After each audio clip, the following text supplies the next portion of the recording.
Friends, hello everyone. My name is Panasyuk, and I am still on a completely uninhabited island, which I previously named Shark Island. And this is my 6th day on this island.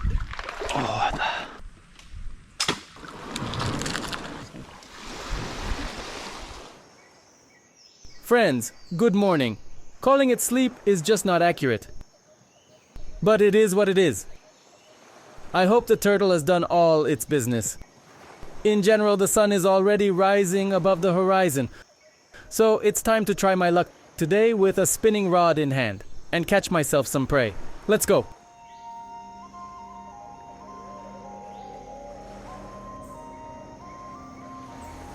The tide is bringing in water. The water is slowly rising. Tonight at low tide, I will go back to that corner where I caught the queenfish. I will try to fish there again. The sharks swim there. I also saw GT underwater.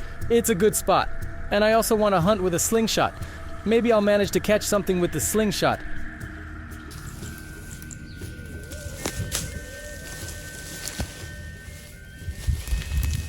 Friends, I think this turtle needs a name. Write your suggestions in the comments under the video. Well, friends, I armed myself with a slingshot. A fishing one, not a simple one. I made the slingshot myself from a piece of bamboo. The reel is from AliExpress. I will try to catch some prey this way. Let's go.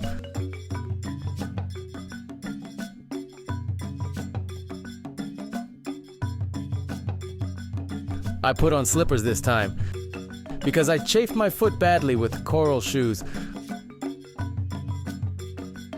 I can no longer walk normally. My foot hurts a lot. So I had to come here in slippers. Okay.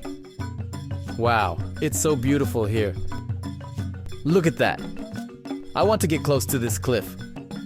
Haha, the fish are chasing at the surface. That's good. Now I'll get close to this cliff and there I'll look for my prey. Let's start from the beginning. Because of the thick grass, it was very difficult to see where I could still step, and where there was already a cliff. It's quite high here, so I need to be careful. Okay. I'm fixing the reel on my hand.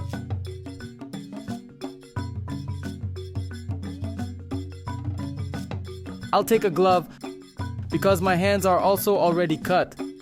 Scratched from the line, from the fish, it will be painful and difficult to hold the dart. And to avoid slipping, it's better to do it with gloves. So, we take the dart, open the reel,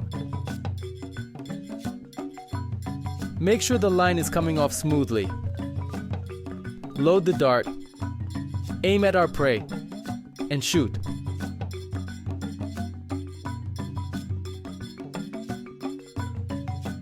I don't see any fish here, so let's move on.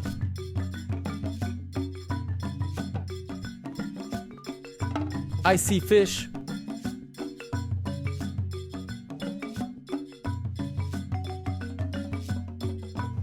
Cool. The fish doesn't care. Now my problem is somehow retrieving my dart from the top. I'm collecting all the grass now.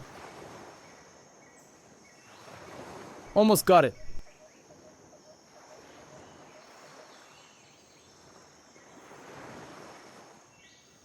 Well, it's fine. I thought it would be worse. But in the future, so I don't leave my dart somewhere in the grass or bushes, I need to think about this. Otherwise, I see a fish and immediately shoot. Let's change location there. Friends, I see a big fish. But damn, it's down there. Firstly, it's not at the water's surface. And secondly, I just can't take it. You know what I thought? I need to get out to the mangrove bushes and shoot from the tree into the water. Let's go.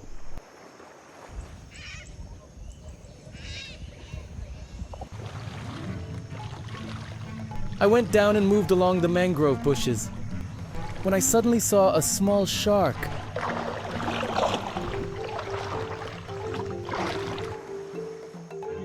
I need to find a place where the mangroves are the thickest. Where in the water, not on the surface, the tree could go out to the ocean side. Sit on one of the trees and hunt from there.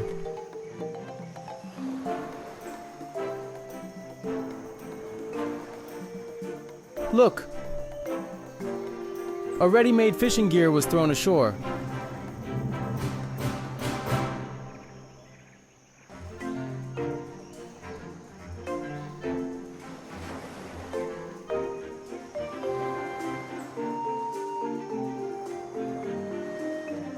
Damn, friends. There was just a shark. I missed. Or didn't want to hit.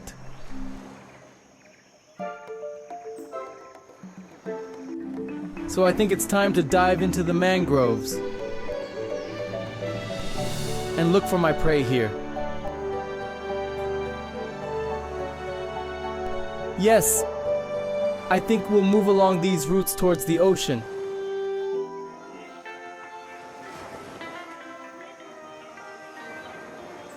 In general, mangrove roots are very strong, but here you also come across weak ones.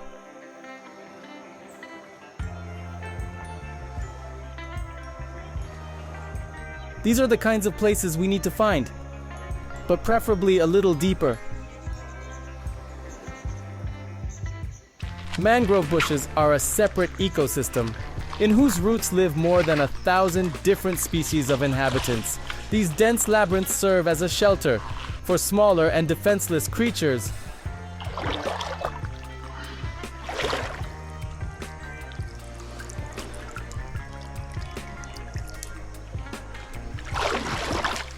Oops, I would already swim, friends. But the Chinese reel from AliExpress, I'm sure, won't appreciate the seawater.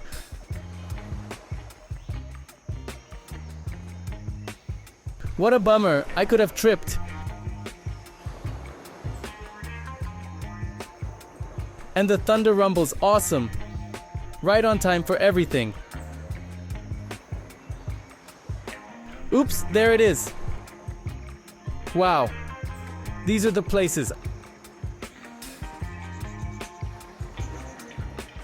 I think it makes sense to set up an ambush here and wait for the fish to appear.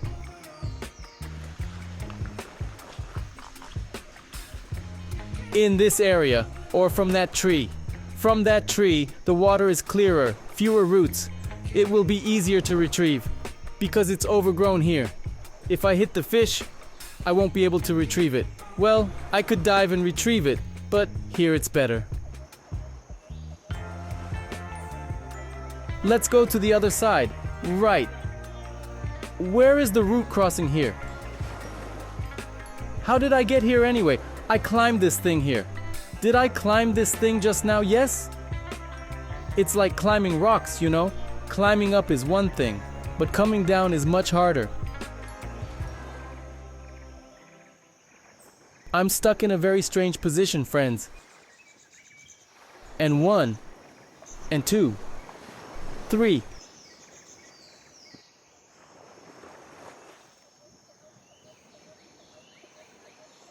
And we must not forget that there could be snakes here.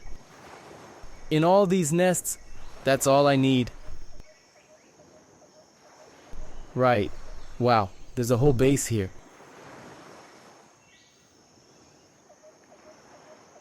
The water here was very calm and very clear. Through the camera, it seems like it's not deep at all. But in fact, the depth was already up to my neck. I sat in ambush and watched for fish on the water's surface. I tried to be as still as possible and to behave very quietly so that the potential prey could get as close to me as possible. And I in turn could aim and make an accurate shot. A baby shark swims by. When my slingshot is not loaded,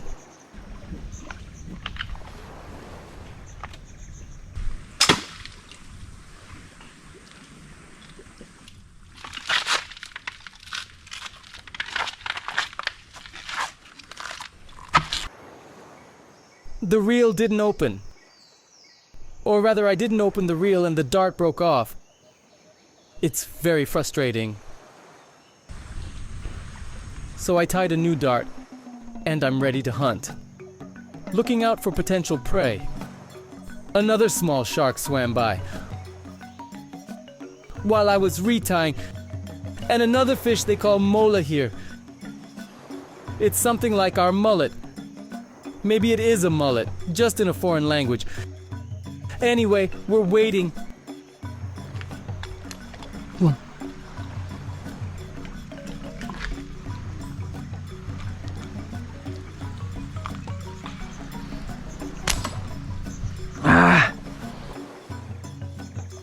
There goes a shark behind the tree.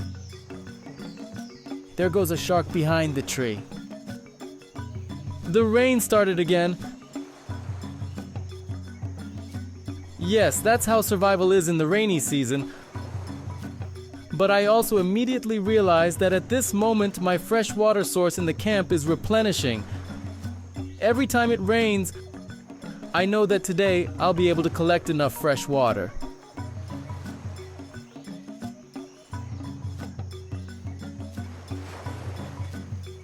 Got it. Not there then.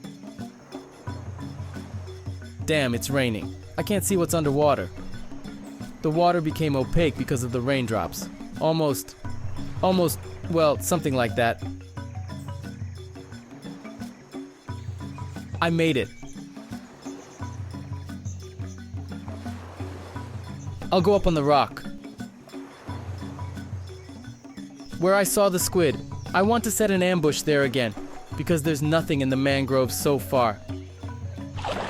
I took the slingshot and walked along the rock, hoping to see some squid near the surface, but I didn't catch anything. I decided not to waste time and catch some prey with a spear.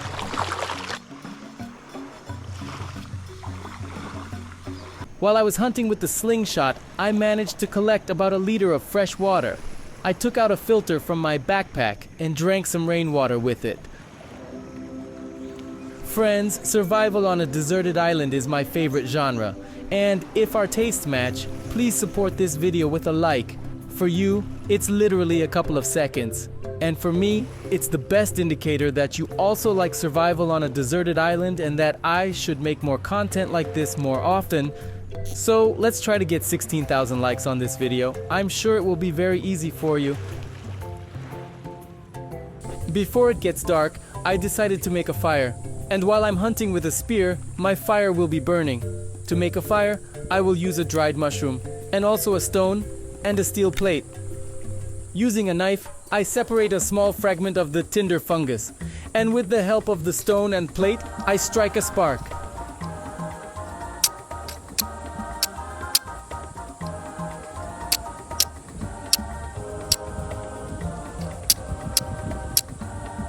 As soon as the mushroom caught fire, I put it in the dry grass.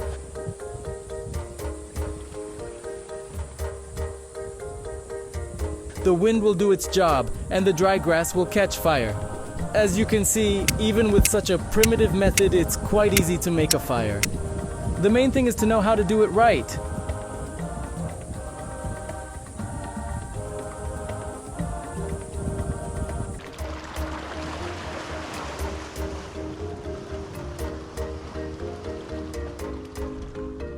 I took the bag, took the spear, and let's go see if any small fish got stuck, or I remember last time when I was here. There were such blue eels, maybe I can catch one.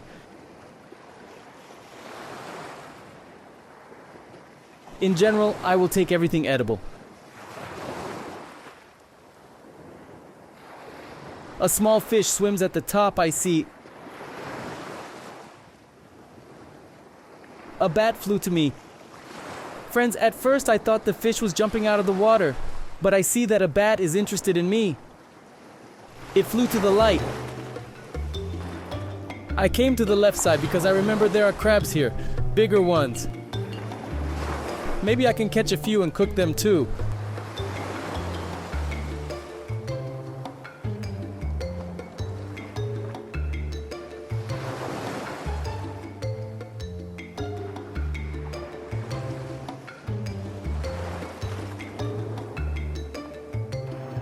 Oh, I see a big one. They're crawling on the wall. Where did you run off to? Oh, bugger.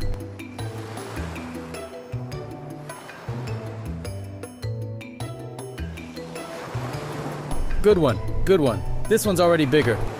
Look at that. That's a different story altogether.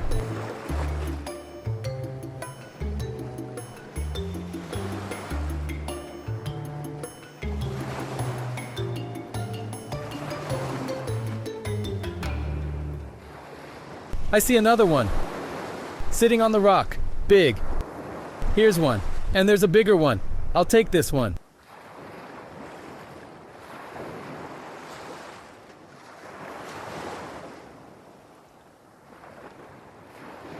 Good. Also big. In just 10 minutes of hunting, I managed to catch a sufficient number of crabs, and by the time I returned to the camp, my fire was already well lit.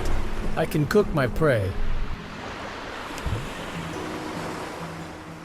I decided to boil the crabs. I filled a pot with water straight from the ocean. In it, I will cook my catch.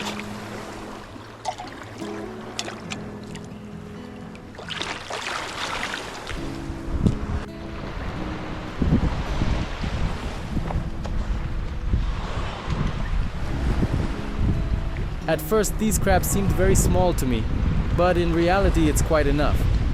A good portion of food, and most importantly, they are very easy to catch and eat, and there are many of them here. So at any moment when I have no food, I can catch some more crabs and cook them.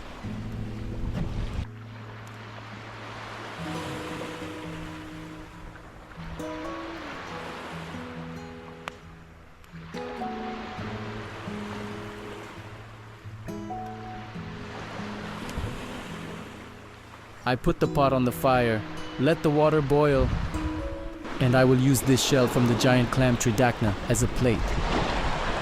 It just needs to be washed from the sand.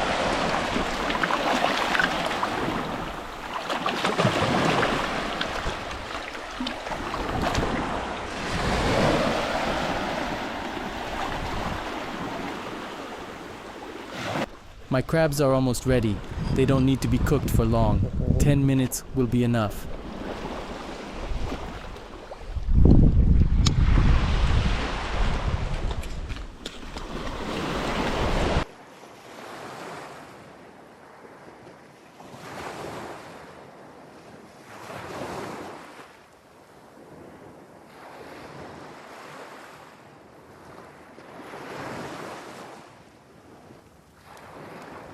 Just look at my dish. Stone crabs. They look quite appetizing, and they are not that small.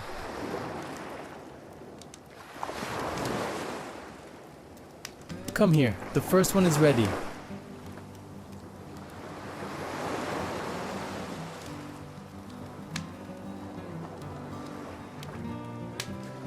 You know, friends, what I like, I probably say this very often. In general, crabs, lobsters, and shrimp should be cooked in seawater. Well, shrimp, if you have shrimp, fry or boil them in salty seawater. Don't add anything else. No salt, no sugar, no pepper. Just get clean water from the ocean or sea. Boil it and throw in your seafood, and they will taste just perfect.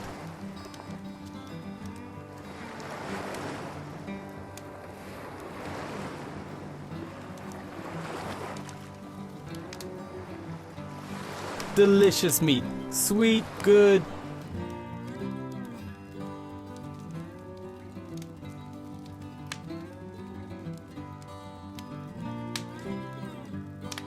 Very tasty crabs.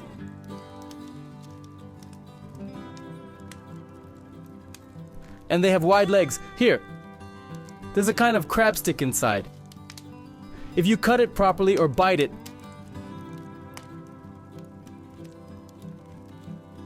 like a seed, and inside is a tasty crab stick. Here. I'll show you now. By the way, they have a soft shell, so you can eat them with your teeth. You open it like this. Look. Oops, And such a piece of meat comes out of one leg. From one leg. Even from half of one leg. Now the second one. One. You cut or bite it the same way. And such a piece of meat comes out. Very sweet, tasty meat.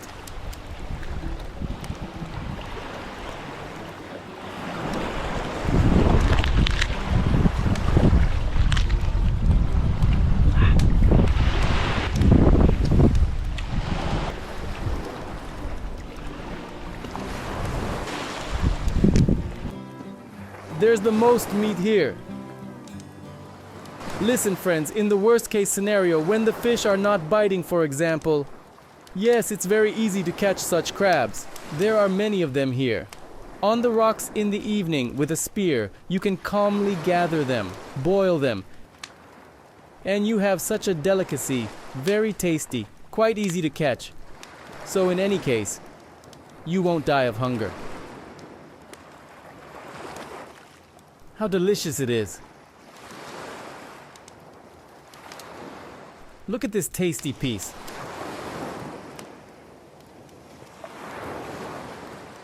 I caught a female with roe. Unfortunately, I can't see if it's a female or a male. It happened that I caught a female with roe. I'll eat the roe too. It's tasty. I like it.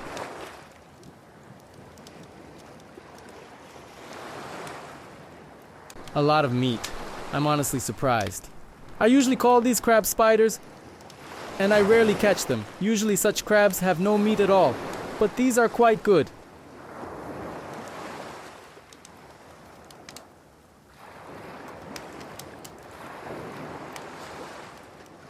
I'm finishing the crabs and going to rest, because I've been on my feet all day. I am very tired. I caught a little food, but still had a meal.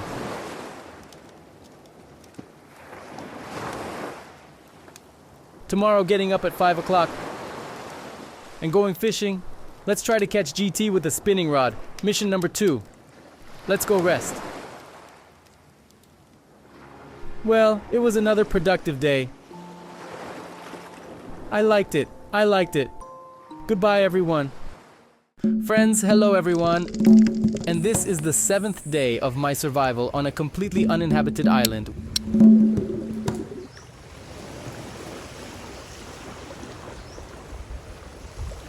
Good morning, friends. I slept. Sleeping is already good, but at night there was a very strong wind and rain. I need to reinforce my camp a little. Let's go get the spinning rod and head to the fishing spots. Let's try to catch something today.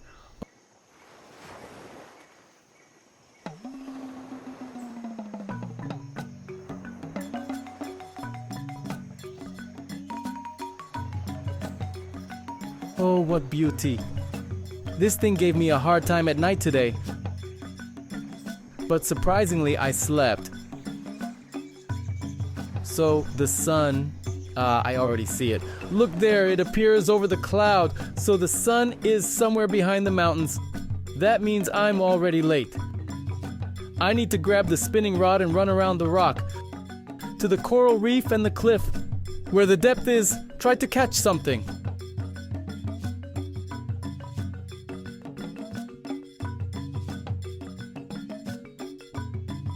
So, now, your turn, spinning rod. Let's go.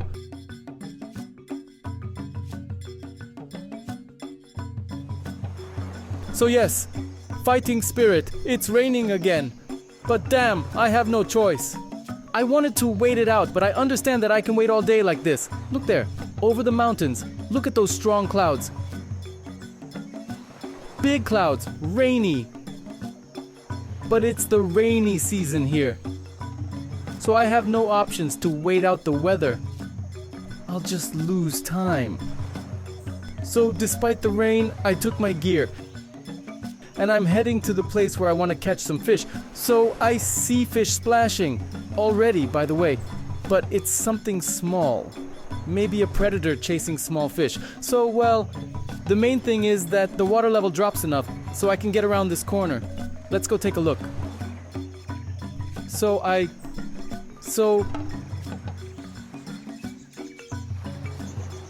made my way.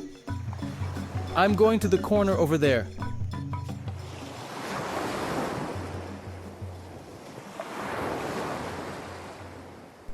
In this place, in the last video, I managed to catch a big fish.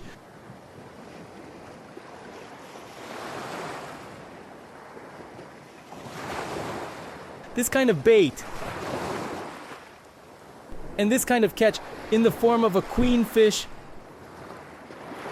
Today, luck is on my side.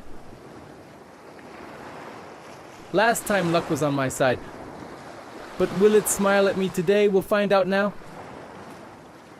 The first cast. Oops.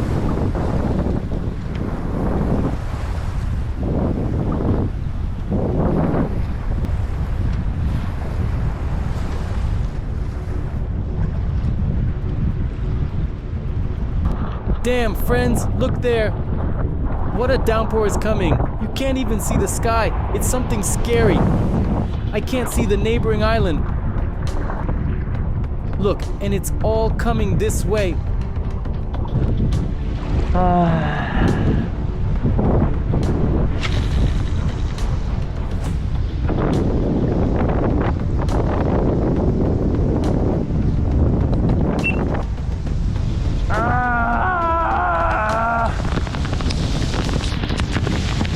Wow, that's conditional fishing for you, friends. Very cold.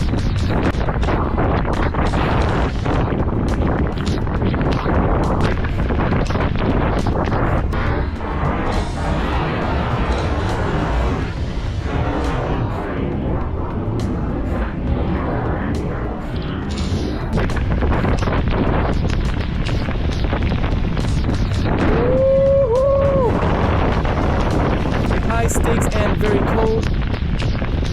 Damn.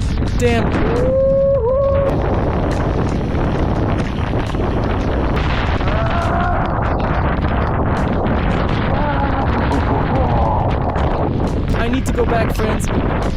Very bad weather conditions. It's very dangerous. Wow.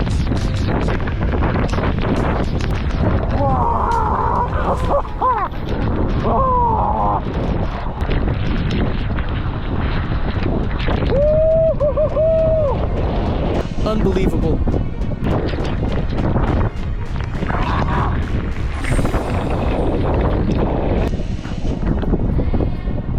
That's fishing for you.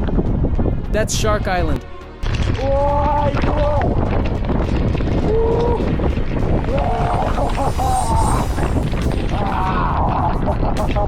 Damn, I should have hidden right away.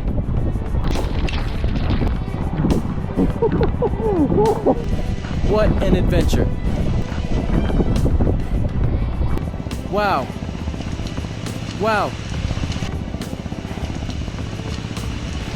Somewhere here under the mangrove bushes. I'll wait a bit.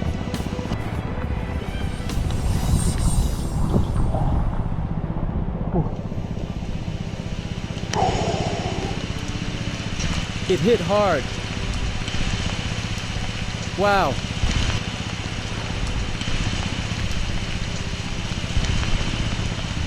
There's a boat floating somewhere and you can't even see it. Such a strong downpour. You can't see anything. A white wall.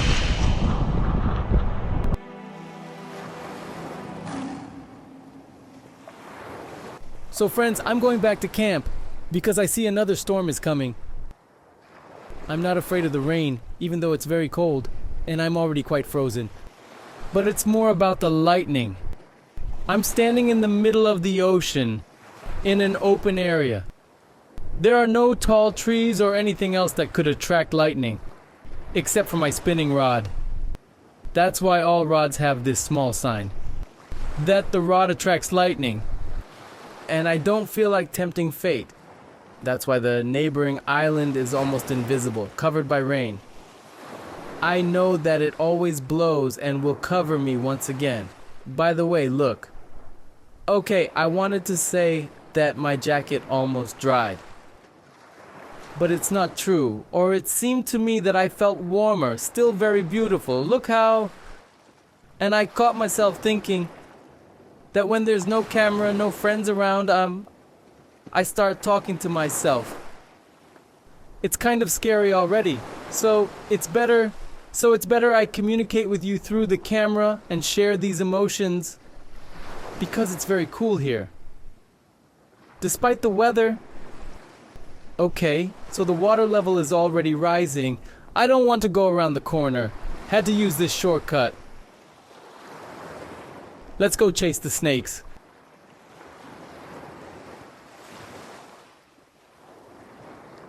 Let's see if it's overgrown or not. There's no less trash. You know, friends. That's for sure.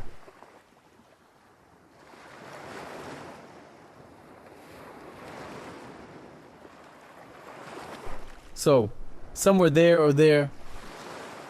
Look at these big holes, friends. 1, 2. Look, huge hole.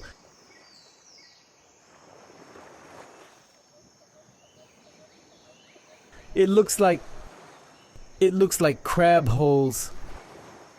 So we need to catch some fish with a spear and set a trap here. Perhaps a big mangrove crab will climb in during the night. We'll definitely set traps for crabs too. We've marked this spot for ourselves.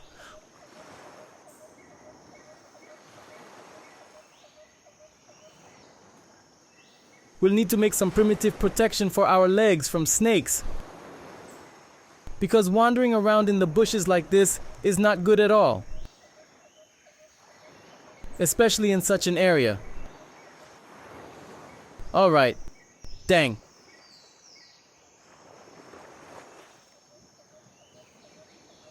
Missed a bit, but overall got it right. During the rain, I managed to collect about a liter more of fresh water. That should be enough for me today. But it's okay. Fishing hasn't worked out yet. I'll go again in the evening or during the day. If the sun comes out, I'll climb up on the rock and fish during the tide. It's alright. There's still plenty to do, my friends. There are many more options. I still have ways to surprise you. I'm completely soaked and quite cold. I took a piece of ferret in my hands and will try to make fire with it. It's a very beautiful mineral. And if you strike 2 pieces together, you can get a spark. And use it to start a fire. But since I only have 1 piece like this, I'll try to get a spark from it using a metal plate. I want to start a fire and dry my clothes, and warm up a bit.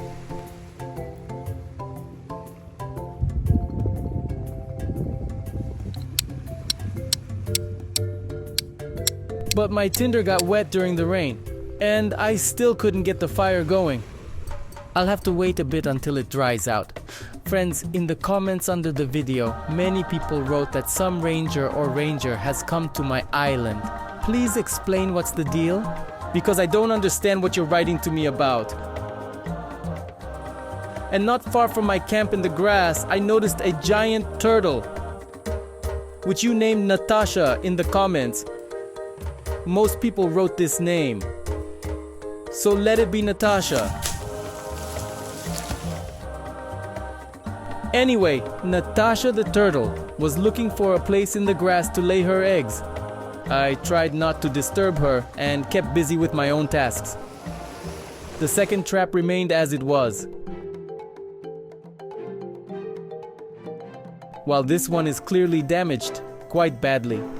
Probably a shark tore through the meat through the net. Anyway, one trap didn't survive, but the second one is intact and there are still a couple of pieces of meat inside. And you know what I decided? Remember here. Look, crabs are running around. Those that I caught with a spear at night. These are the crabs I caught with a spear at night. And I decided that this trap can be placed somewhere over there, where there's a bit of water and a shallow, and I hope these crabs will crawl inside. Let's check it out. Let's set this trap for crabs this time. If I don't catch anything today, I'll go crabbing and boiling again, because I'm already hungry. Alright, let's set it up here. Look, a cozy spot, right?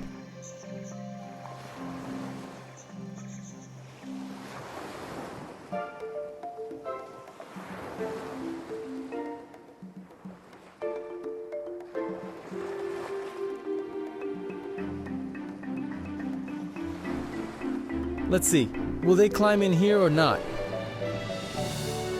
So they don't fly away anywhere.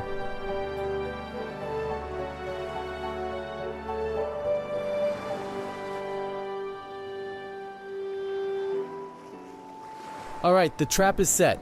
Everything as usual. Hit pause, drop into the comments under this video and write your predictions. Will I catch anything with this trap? Or rather, will I catch crabs with this trap? Yes or no, or how many? Write in the comments. Actually, write more in the comments. Well, it helps to develop the channel, and I respond. I respond to the very, very best, the most sincere subscribers. I always respond in the comments under the video. Trap set. Let's see if I catch anything or not. Took a crossbow, mask, and snorkel, and dived underwater. I'll try to hunt. First, I carefully looked under the rocks. Wanted to find crabs or lobsters.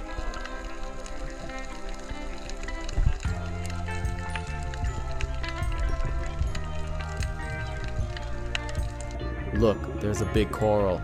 Someone could be living under it.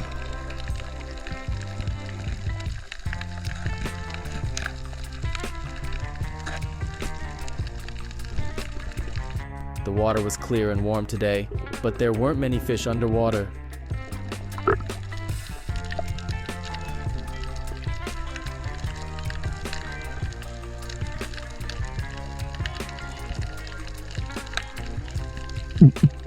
Mostly small fish were near the coral reef, where I tried to catch them. During the hunt, I use only 2 rubber bands. Their strength is enough to catch small fish.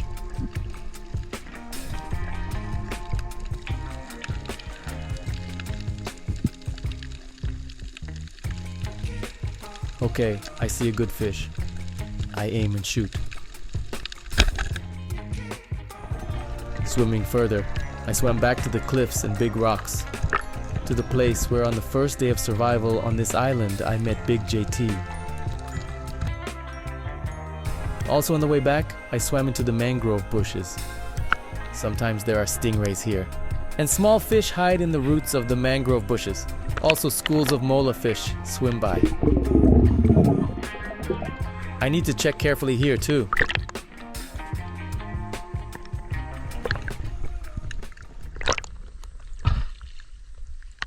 Well, it seems luck isn't on my side today, but I'm not losing hope. I need to find some food. Friends, right now I am on a completely deserted island, and from a bird's eye view, you can see it well. There are no roads, no houses on this island, not even a single footpath. It's completely wild and uninhabited, where I am the only one. And I'm testing myself in survival conditions. I really love the survival format on deserted islands. And if you enjoy it too, support this video with a like.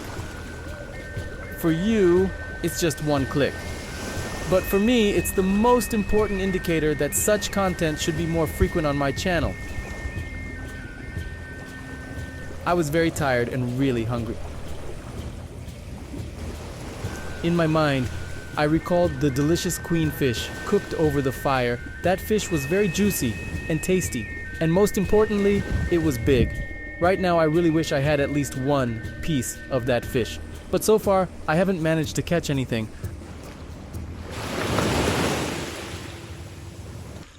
The sun was already setting behind the horizon. I didn't lose hope, took the fishing rod in my hands and went to the fishing spots. Also, I could check on the crab trap while I'm at it. And where is it? There it is. I don't see any crabs inside, so it ran away. Where did you run off to? Hey, wait, I said. Are you scared? The waves are already picking up here, friends, so they will be washing over me. from head to toe.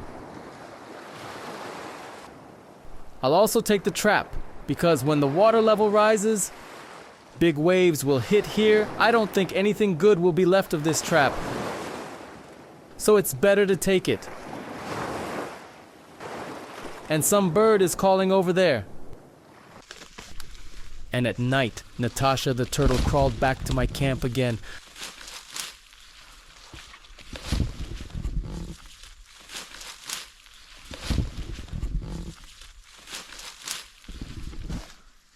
The day ended. I needed to find some food. And I realized I had one last fail-safe option left. To take a spear and go catch some crabs, to cook them over the fire, and have something to eat before sleep. Sometimes squid float up to the surface at night. I climbed onto a rock, shined my light on the water, and looked to see if anything would swim up. But so far, nothing is visible. Most likely, I'll have to catch crabs.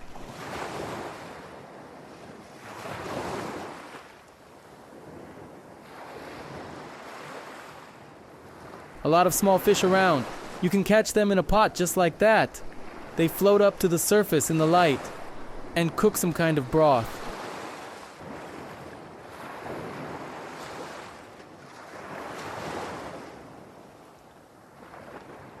In short, I'll catch some more crabs, cook them, eat, and then go to sleep. I won't spend time filming how I cook them this time. You've already seen that.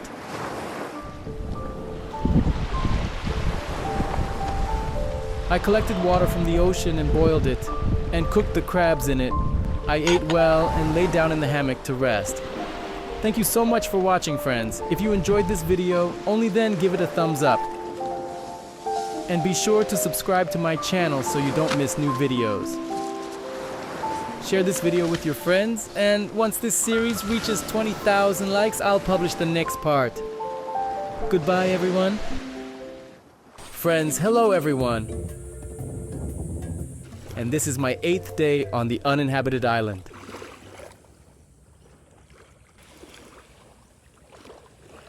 At dawn early in the morning, I wake up without an alarm clock. I take my fishing gear and head to the corner to try to catch a sea monster near the coral reef. Well, the first cast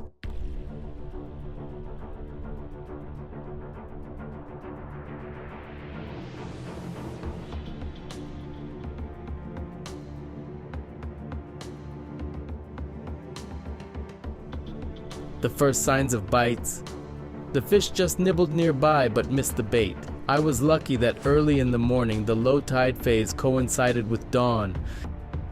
And that means when the sun is just rising above the horizon, the water level is very low and I have the opportunity to wade to the edge, where there is a great depth, and try to catch fish there. During low tide, the place where the strong current becomes much more pronounced. And it is in such currents that the big predator hunts. I don't know if you could see it or not. I will change the location. I need to change the place. Maybe there will be active fish there. During fishing, I only use the most powerful spinning rod and the largest baits in the hope of catching a real sea monster.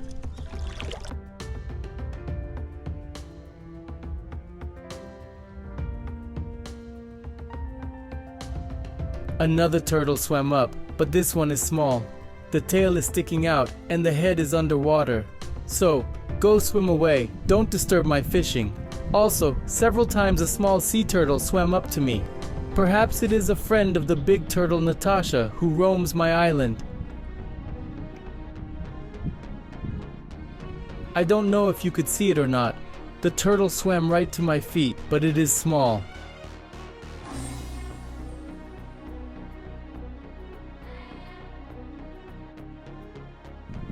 I made cast after cast. On the surface of the water I saw predator activity, but it was very small and a bit afraid to attack my big bait. I fished for several hours, and when the tide phase began, I took my spinning rod and headed back to the camp. Alright, time to get out. Wow! The water has already accumulated, up to the waist.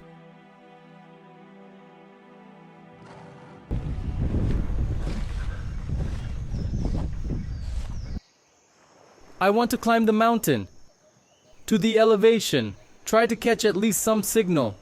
I climbed the mountain, friends, to the elevation, wanted to try to catch at least some mobile signal to text home that I am alive and well, everything is fine, because my loved ones are still worried. I haven't been in touch for a long time. But as you can see, I don't know if you could see it or not. There are no signs of connection here, even mobile, not to mention texting over the internet. Well, nothing. Everyone knows everything will be all right. How beautiful it is here.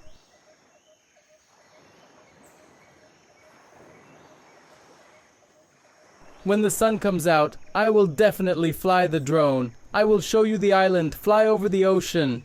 Look where the coral reef cliff is. Sometimes a big fish swims along this coral reef, sometimes a shark, sometimes a dolphin. Once I saw a sea cow, or its variety. In general, I will definitely fly. Take a look. When I took off on the drone, I decided to fly to the fishing corner where I previously caught a big shark.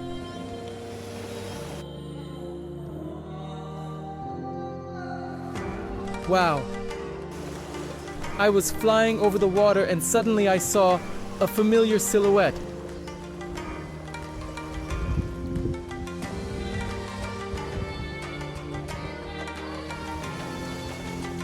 I lowered the altitude and looked into the water. It was a big reef shark. And something tells me, friends, that this is the same shark I managed to catch a few days ago. It returned to its place and still guards this coral reef. I was very glad to see that this shark is okay. And it continues to hunt and guard this shark island. My survival strategy on the island was very simple. Early in the morning, when the fishing probability is the best, I use big baits in the hope of catching a monster. But if luck did not smile on me during fishing, I took my diving gear and dived underwater to catch myself food.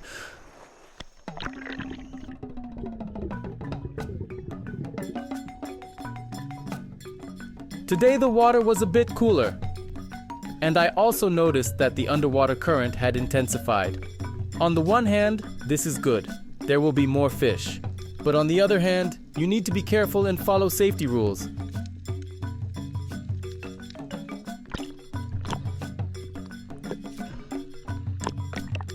I hid behind the coral reef and tried to wait as motionless as possible for my prey.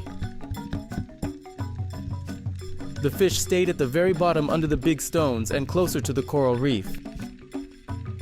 So I took a big breath, held my breath and dived to the very bottom, lay on my stomach on the coral reef, and held on with one hand so as not to float up, lay motionless and waited for the fish to swim up to the coral reef. And I could catch it. In front of me was a whole school of small fish. And somewhere in the distance, I noticed a pretty good parrotfish. I waited for the moment and took a shot. I managed to hit the fish. Very good size.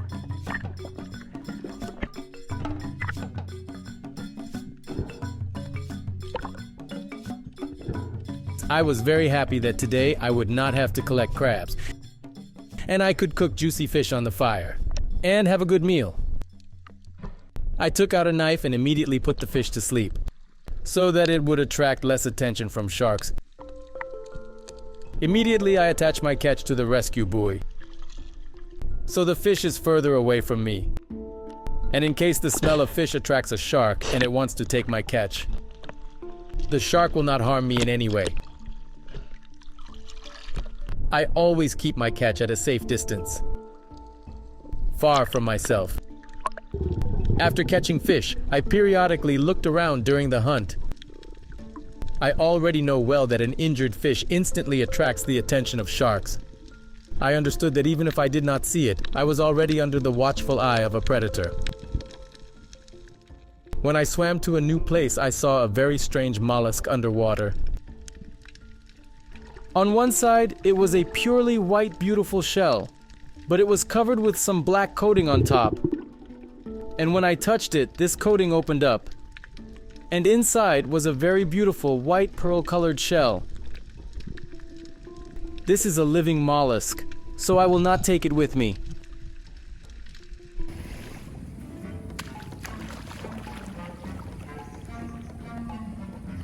So friends, during the underwater hunt, I managed to catch 3 pretty good fish. 2 I will now cook on the fire and eat. And I will use 1 as bait in a crab trap. A normal catch. There will be something to eat.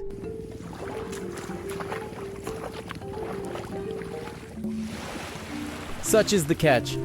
If you think I did well and coped with my task, then put a big like under this video.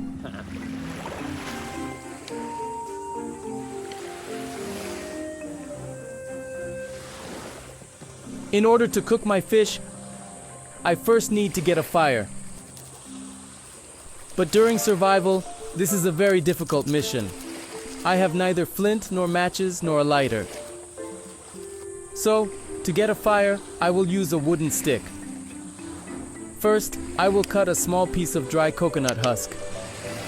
The coconut husk will serve me as tinder. Well, to get the fire, I will need 2 wooden fragments. One will be the base in which I will drill the hole. And the second wooden fragment is such a straight stick that I will rotate with my hands until I can start a fire. First, the stick needs to be well fitted to the base. Slowly rotate, so that both wooden elements fit perfectly together. Then I put the coconut husk under the wooden base, and there I will get the coal. I rotate the stick. I heat the socket, and as soon as I see the first smoke, this is a signal that I need to speed up. This is the first sign that both wooden fragments are perfectly fitted. The wood has dried and is ready to produce fire. But no one said it would be very easy. Let's try a second time. Let's do it this way. If I manage to start a fire with a stick, you share this video with your friends. I insert the stick into the wooden base and start rotating. Wooden shavings are formed, and they fall on the coconut husk. As soon as I see smoke, I immediately speed up and accelerate.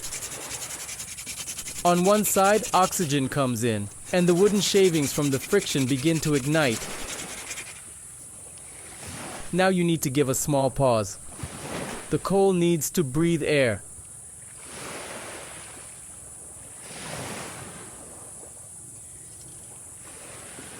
I remove the wooden base to the side and blow the small formed coal in the coconut husk. The coal ignites.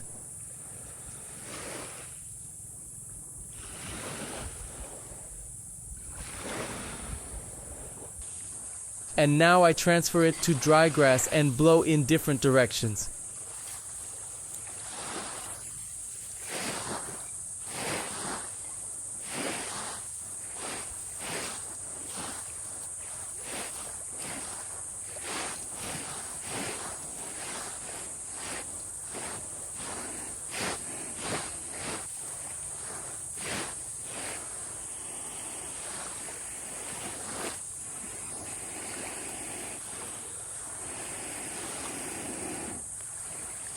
Well friends, that's how, using 2 wooden fragments without matches and a lighter, I managed to get a fire. With each new video, with each new survival, I gain new experience. And such an important mission as getting a fire is no longer so difficult. I hope no one doubted that I would manage to start a fire with a stick. Friends, I tried very hard to film for you in one shot, without cuts, from the beginning of the process to the end, from 2 different angles so you can see how it actually works. That's why I think you can give this video a like.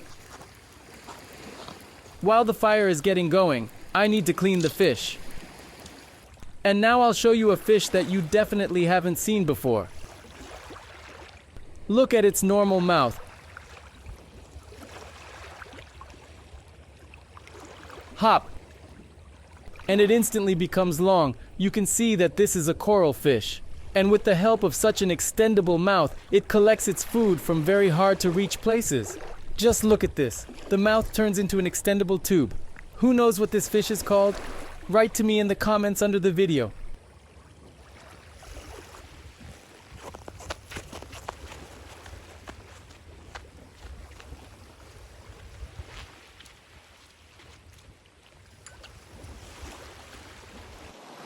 I remember the first episode from the first Shark Island, where I cheated a little to check the couch experts. And there were a lot of them. Namely, I cooked the fish in the first episode, but I showed how it was caught later, and thereby gave the opportunity to let their imagination run wild in the comments under the video. So I liked that many wrote to me that the fish was frozen. In fact, it wasn't the sound of the boat, but the generators. I had a fridge behind the palm tree. Friends, look, when the fish lay literally a little in the sun, even without water it stiffens, as you can see. See? It's stiff. It no longer bends. The fish was just caught, literally 10 minutes ago. It just lay on the sand and stiffened. So when you see a stiff fish in a hot climate, it doesn't mean it's frozen. That happens.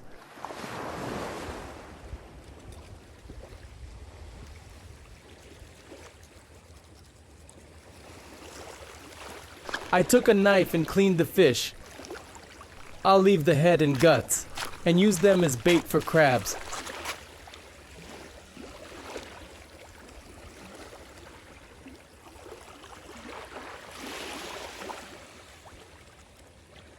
I'll take 2 wooden sticks and with the help of a knife, make 2 skewers.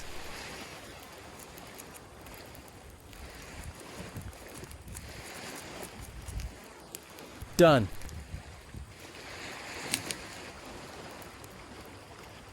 And now I put my catch on these sticks. One fish and the other. The third fish went to feed the crabs. Now the most difficult part remains, to wait for the catch to cook. The fire has flared up and good coals have formed. The fish was smoked in the smoke.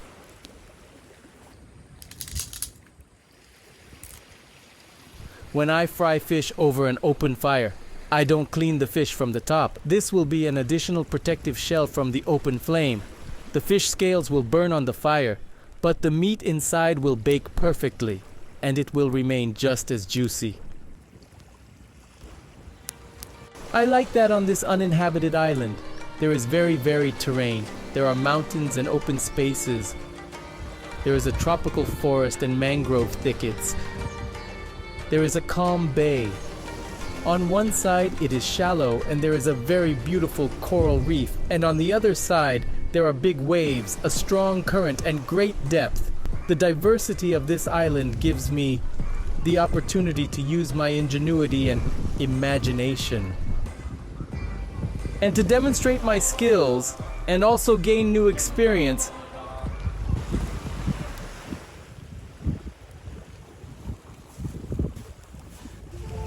After 15 minutes, my fish was ready. I take it off the fire.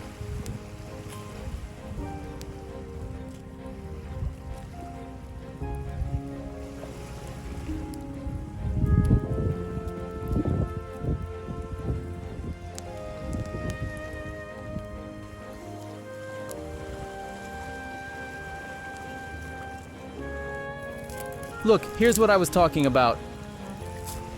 The fish shell burned and is very easy to remove. And underneath is perfectly cooked meat, not a bit burnt and very juicy. Because when you cook fish uncleaned on top, all the fish juice stays inside. It doesn't burn out on the open fire. The fish cooked perfectly.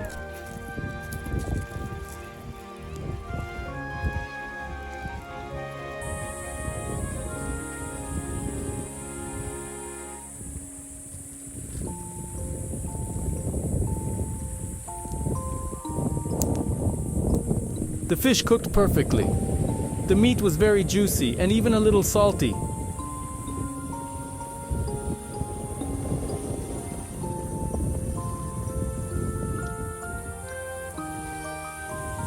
The parrotfish tasted very similar to our carp, quite fatty meat.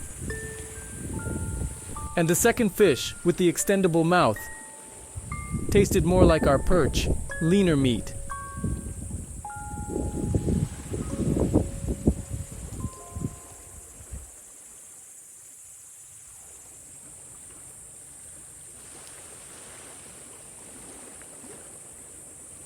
This catch was enough to have a good snack. Well, in the evening, as usual, I made a fire and returned to the camp to rest. If you like this video, only in that case, give it a thumbs up and be sure to subscribe to my channel. Goodbye, everyone. Friends, hello everyone. And this is my 9th day on this uninhabited island. I set myself a small challenge. To get food today, I will only use a homemade spear. It's a type of trident with a rubber band at the end. And I can use this trident underwater as a primitive spear gun. I made it a long time ago from a piece of bamboo, a found rubber band, and a steel tip that I ordered from AliExpress. I have been hunting with this spear for over 3 years, and today, my goal is to get food using only the spear.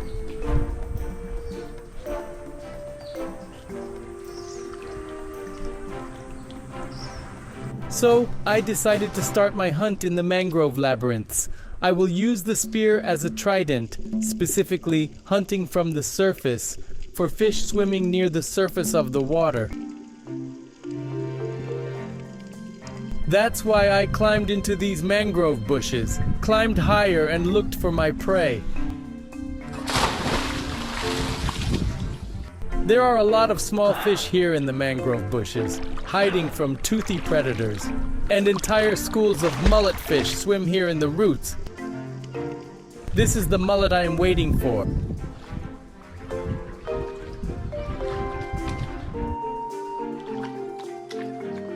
As soon as a school of fish approaches, I aim with the spear and dive into the fish. But so far, this type of hunting has not brought me any results. I move from place to place, looking for a new ambush and trying to catch food. When I returned to my camp, I decided to check on the giant turtle. I saw several new places with egg clutches, but the turtle's condition started to worry me. For several days now, the turtle has been on land, and I have never seen it return to the water. Its physical condition was very weak, and I began to worry a lot.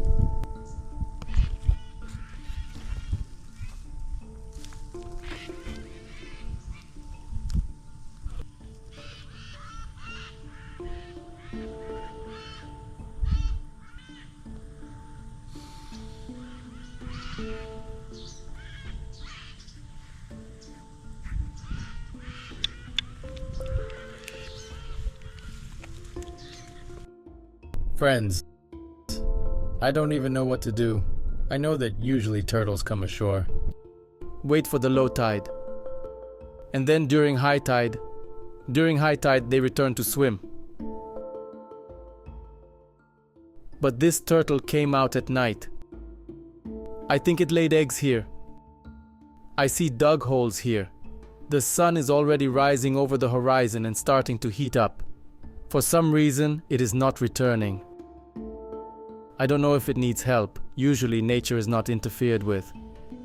But what if its navigator got lost and it gets scorched because the scorching sun can harm it? I don't know. Let's wait a little longer. If nothing changes, then I will at least water it. And then we'll see.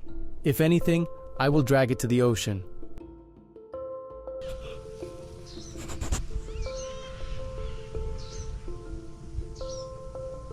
Friends, write your opinion in the comments. Should I have helped drag it to the water, or should I have just watered it?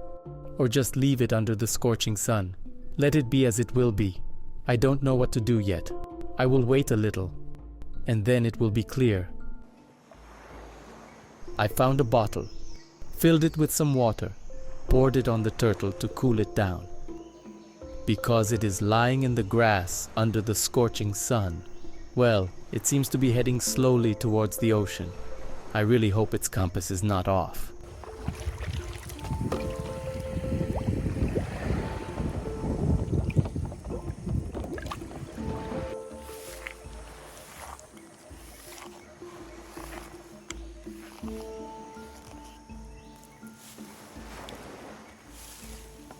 Friends, I was not sure if I was doing the right thing, but at that moment it seemed to me that this way I could somehow help the turtle. I also noticed large damage on the surface of its shell. Perhaps earlier, parasitic mollusks grew in this place. What do you think it could be? Write your version in the comments under the video.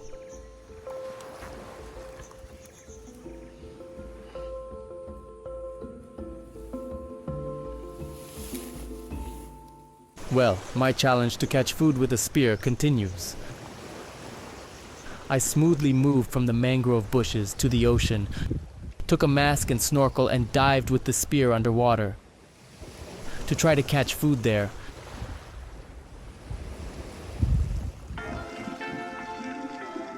Now I will use my spear as a primitive spear gun.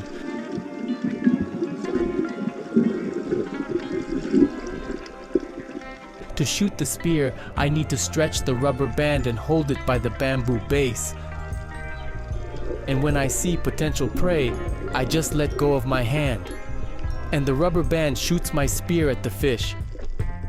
The difficulty of hunting with a spear is that when the water is clear, the fish keep a safe distance, and it is very difficult for me to get close to them for a shot. With a crossbow, it's much easier. But my task today is to use only a spear.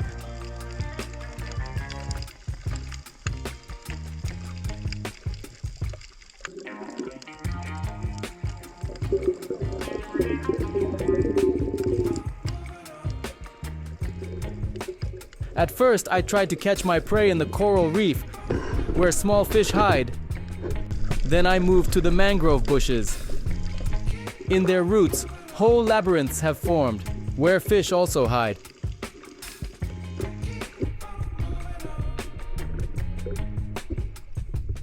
Look here, it's very clearly visible how a whole school of small fish stays very close to the mangrove bushes, so that in case of danger, the small fish can hide in these labyrinths.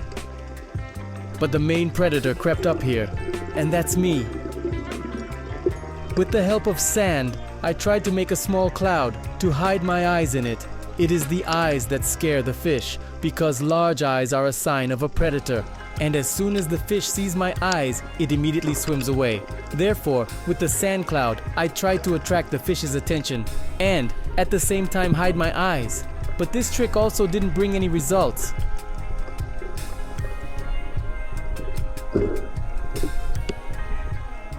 However, on the way back in the mangrove roots, I managed to get some oysters, at least something to snack on.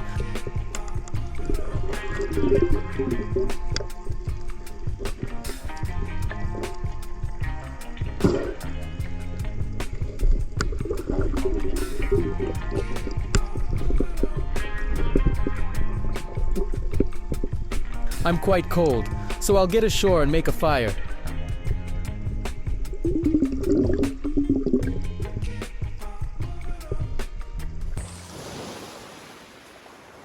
Friends, what do you see here?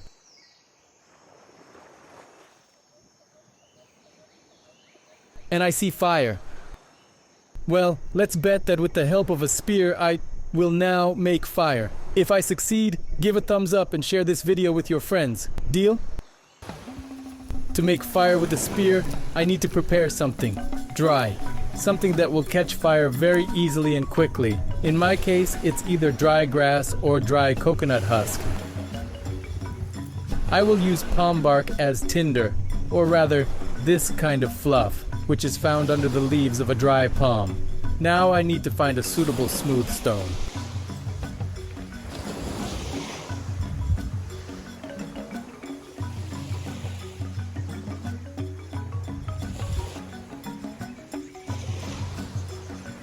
Here are the options I managed to find. Let's try which one will work best.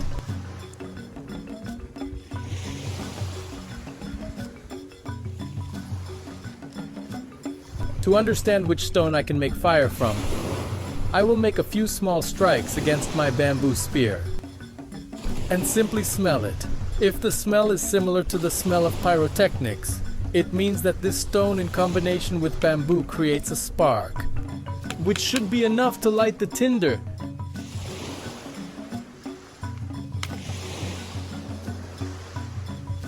This stone smells like a firecracker. I think it should work. I take the tinder and simply place it on the stone and hold it with my thumb. Now I just strike this stone against the bamboo, just like a match against a matchbox, until a spark appears. That ignites my tinder.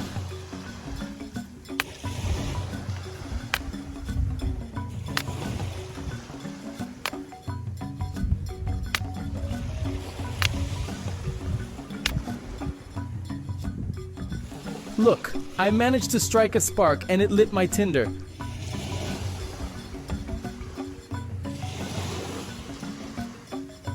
Now I quickly put the tinder in the coconut husk so that the tinder flares up. Now I wrap it all in dry grass and blow the fire in different directions.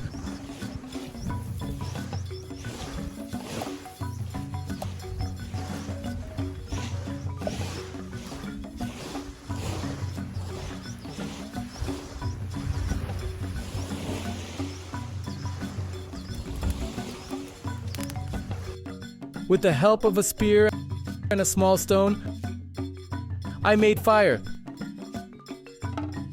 Did anyone have doubts? Come on, be honest.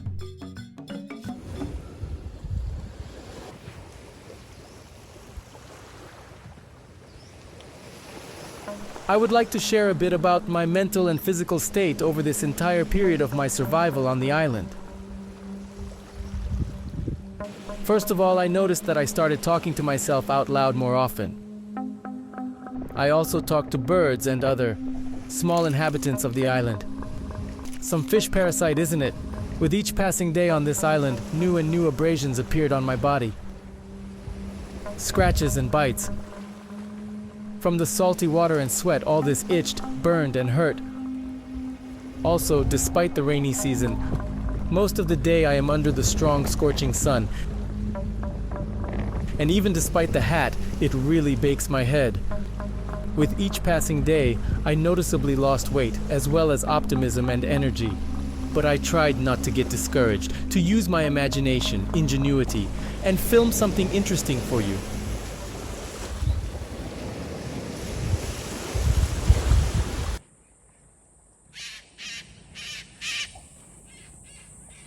The weather quickly started to change.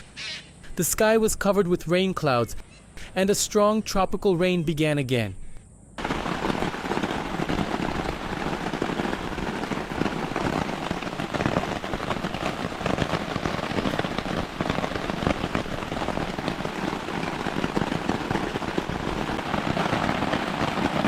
And I like it.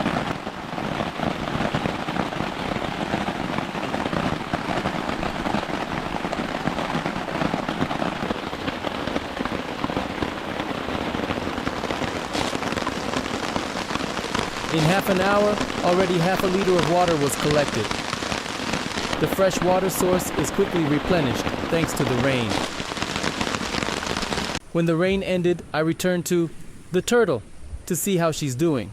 And I realized that I probably brought her water in vain. I hope that after the rain she will feel a little better.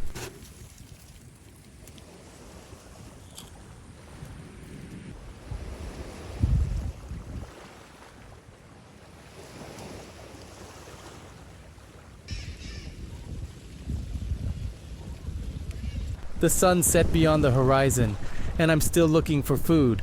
I take the spear and return to the ocean. I don't want to waste time. I'll take the spear and walk along the shallows. While the tide is low, I'll try to catch some seafood and make soup.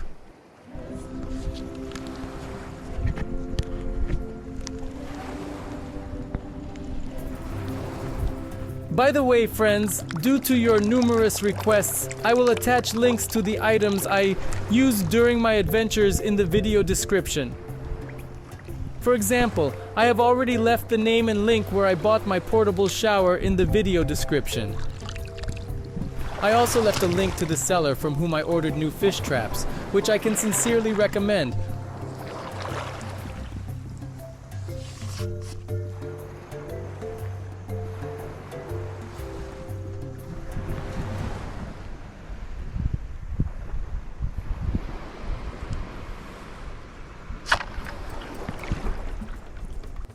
Wow, what a miss. Just no words. How could I not hit? Just no words. Come on, come out.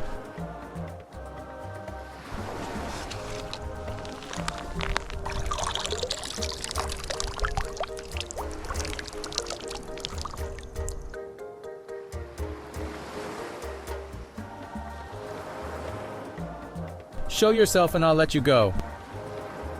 Well, come on.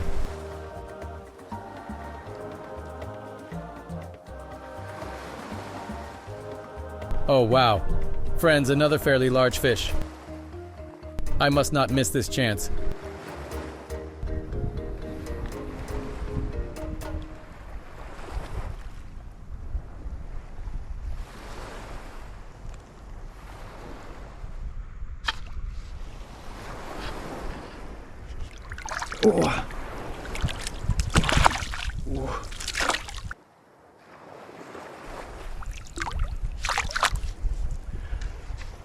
Oh, amazing. Good, good, look. Wow. Look at this fish. That's it. Wow. Okay, got it. Putting it away. Some kind of overgrown bullhead. I understand it's some kind of dace. Oh, it's resisting. Look at this fish. And a good size, by the way. That's better. Got some catch. I'll put the catch in a mesh bag here.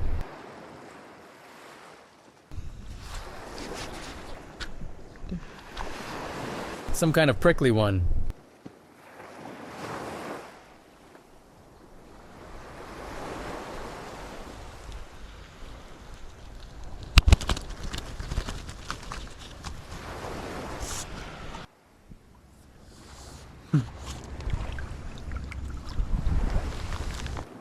What a beautiful crab.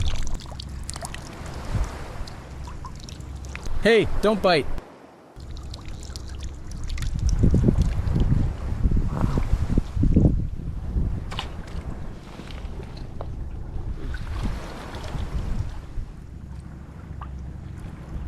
It's hiding, right?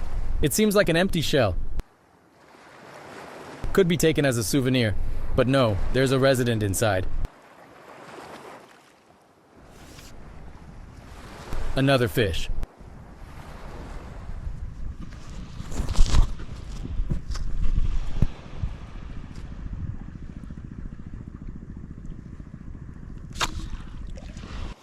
Got it. No. Where are you going?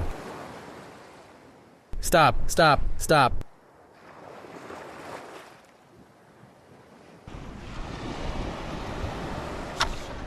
Got it. It's small, but still food.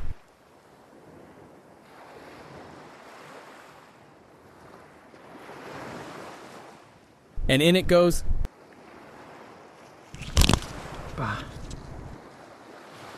Got it. Let's move on.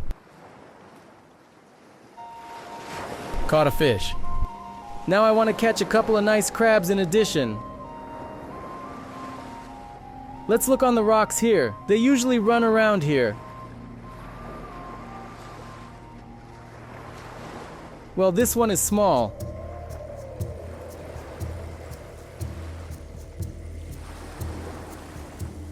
Need to find a bigger one. I know there's one.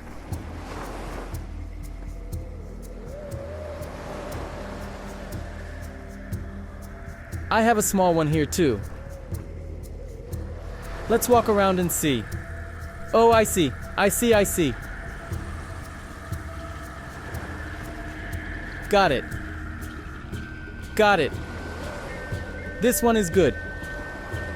This one is a good crab. Got it well.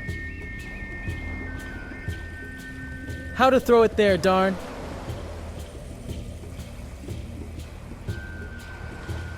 Ah, darn.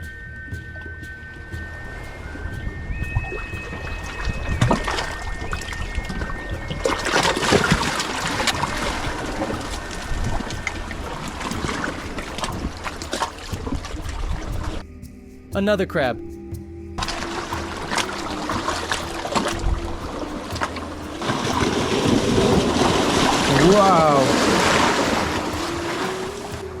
Wow.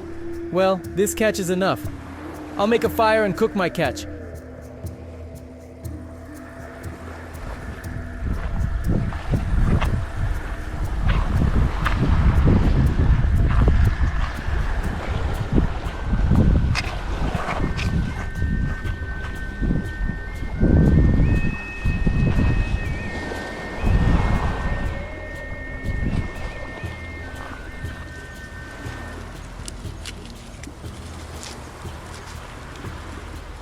First of all, I'll make a fire. Stone and a piece of steel plate.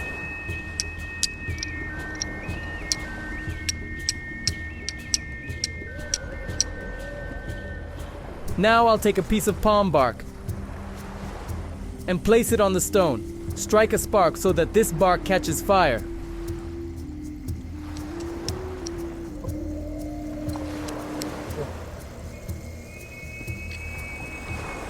Now this bark, I place in the coconut husk.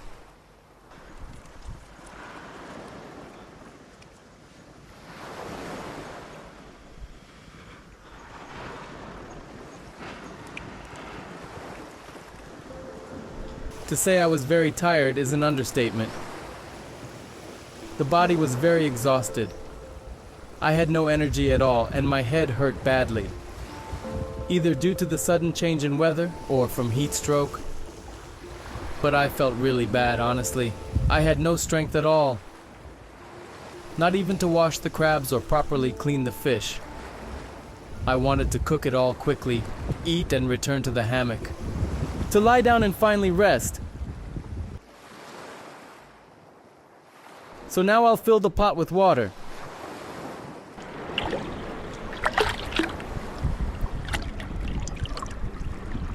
And put it on the fire. Let it boil.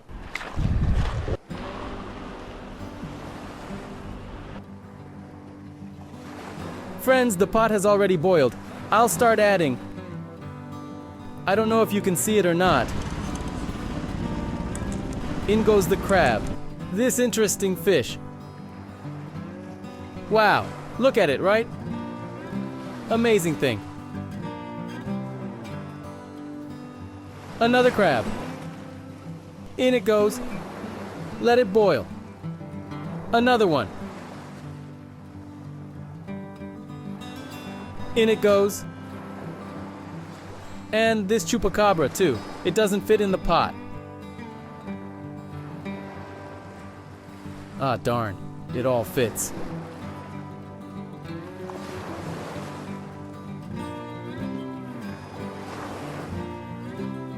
A hermit crab. Look.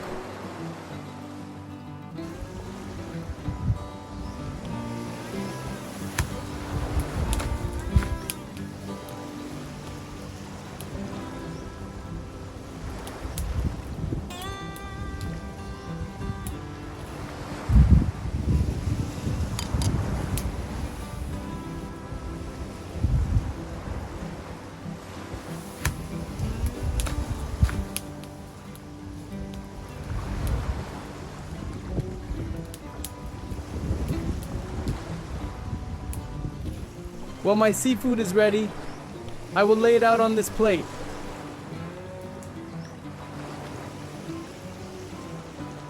Okay, not all fits here.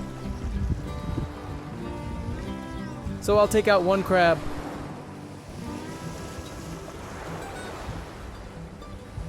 Oh, beauty. Big fish. How to get it out? I want to get the fish out. Darn, 1 second. Okay.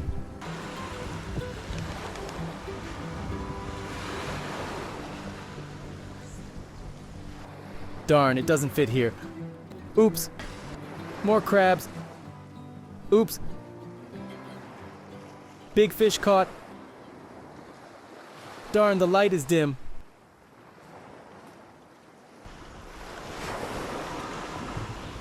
I'll try a piece of fish.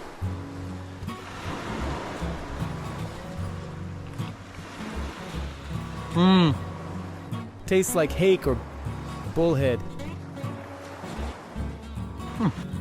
Tasty.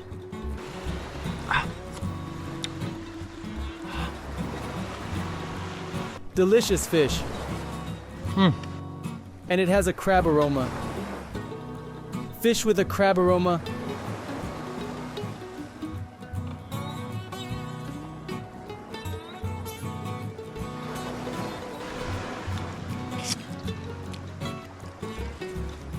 The meat separates well.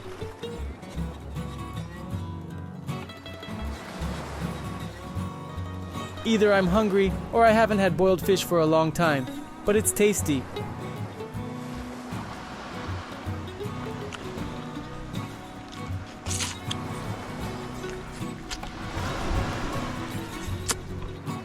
It's time for the crab.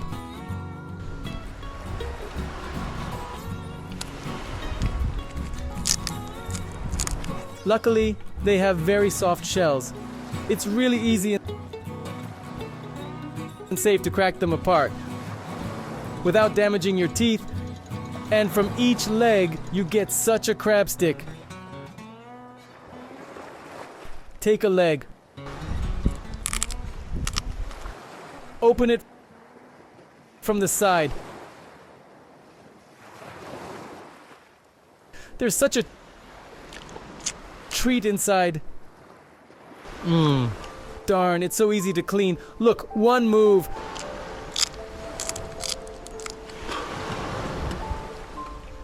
Darn, it was quicker before. I thought I'd repeat it now.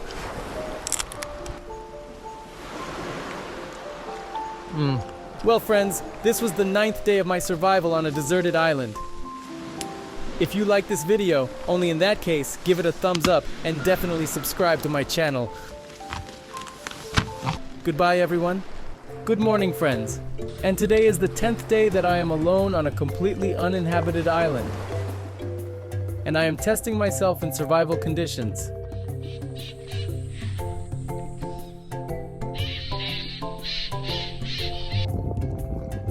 In the last episode, to get food, I only used a spear, but today, I want to use a crossbow.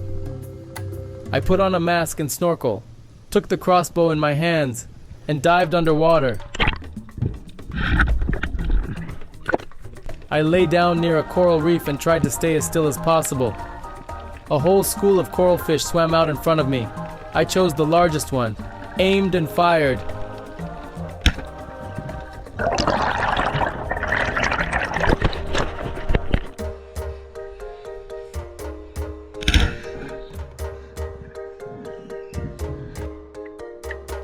Got it. Success. I managed to catch a prey. Very good size. Just look at its mouth.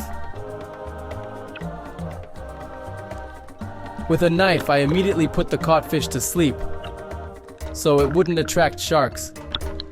I pulled a rescue buoy towards me and fixed the caught fish on it to keep it away from me in case of a shark attack.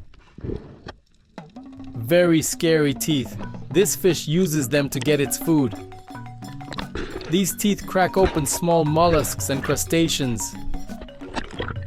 Fishing and spearfishing have always been more than a hobby for me. Spearfishing gives me something special, a sense of complete unity with nature, and incredible adrenaline. However, the risk of spearfishing alone must be taken into account. Every time I go into the depths of the ocean, I realize I am alone with my strength. and natural factors, there is no way to rely on anyone's help or support, and this requires maximum attention and caution from me. But despite all the risks, the underwater world of the ocean is simply a magical place, full of beauty and amazing creatures. Surrounded by blue expanses, I saw sharks. I saw dolphins and elegant giant sea turtles. Every coral is a unique creation of nature. However, our familiar underwater world is far from fully studied. We are still very far from understanding all its secrets and mysteries. Here, where I'm spearfishing, I realize that I am just a small dot in the ocean, observing only a fraction of what lies in the depths. For me, spearfishing is not only about risk and the magnificence of nature, but also a way to dive into myself. So in reality, during spearfishing, the moment of catching a fish is not the most important. But in the case of survival on the island, it is very important. Fish caught, I can return to the shore.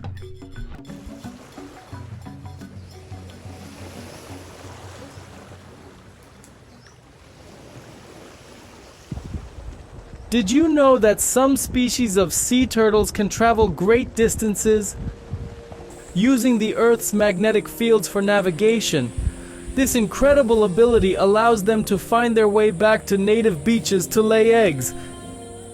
Even if the turtle has spent years in the open ocean, it will definitely find its way home. Scientists believe that turtles use tiny magnetite crystals in their brains, like a compass. This amazing phenomenon gives turtles an extra level of navigation. In the vast expanses of the world ocean, such an amazing ability of sea turtles. I am very hungry already. So first of all, I will make a fire and cook the fish. It's time to prepare the catch. But this time I will cook it in a special way. First of all, I need to clean the fish and make a fire.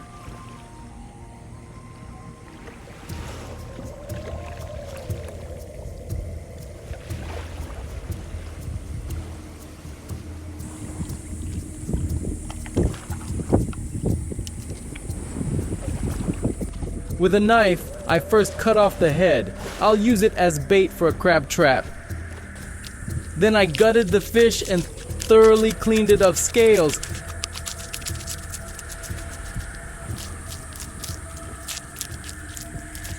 And when I started cutting the fish into pieces, I noticed that this fish has blue bones. Why is that so? This feature is due to the presence of a large amount of green pigment biliverdin in its skeleton, a special bile pigment, a product of metabolism. It is what colors the bones and internal organs, but eating such fish is safe. It is absolutely harmless. I cleaned the fish and cut it into pieces. Put it all in a coconut bowl. Now the pieces of fish need to be well salted and sprinkled with black pepper on top.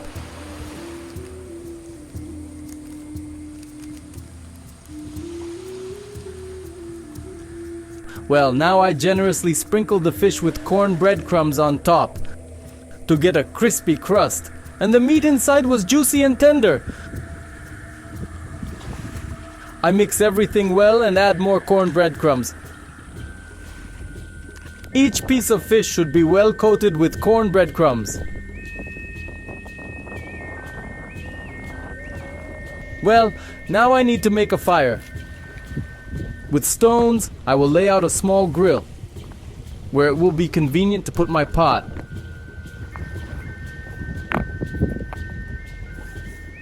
I'll break some dry branches and make a fire.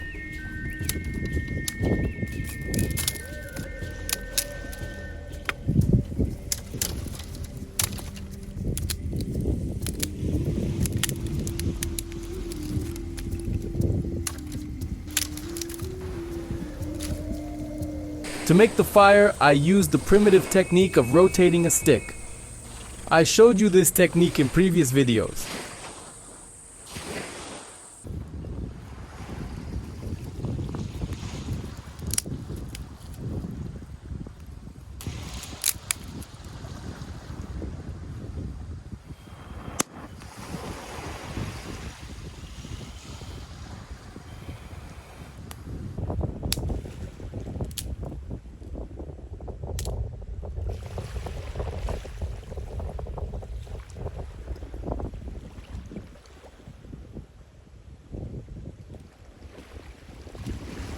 The fire is lit.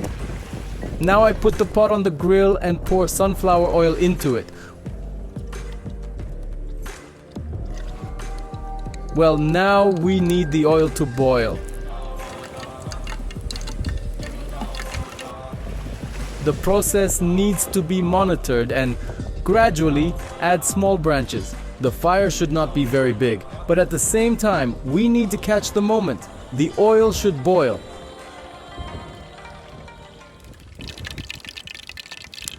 In just 5 minutes, the oil boiled, and now I throw the pieces of fish in there.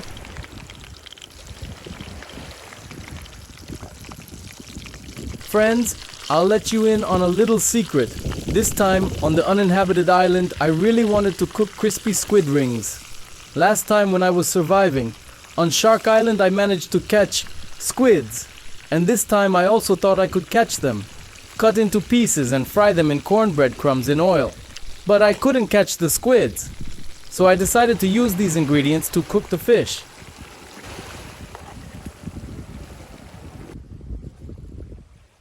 I gathered some more dry branches, placed them under the pot so the oil would keep boiling.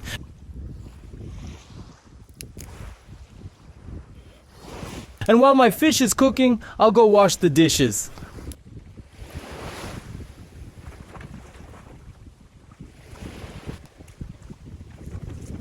I will put the cooked fish in this coconut bowl. Just look at how appetizing it looks. I can't wait to try this fish. It's a pity I couldn't catch squids, but I will definitely cook such a dish again. And for now, I will enjoy what I managed to catch today.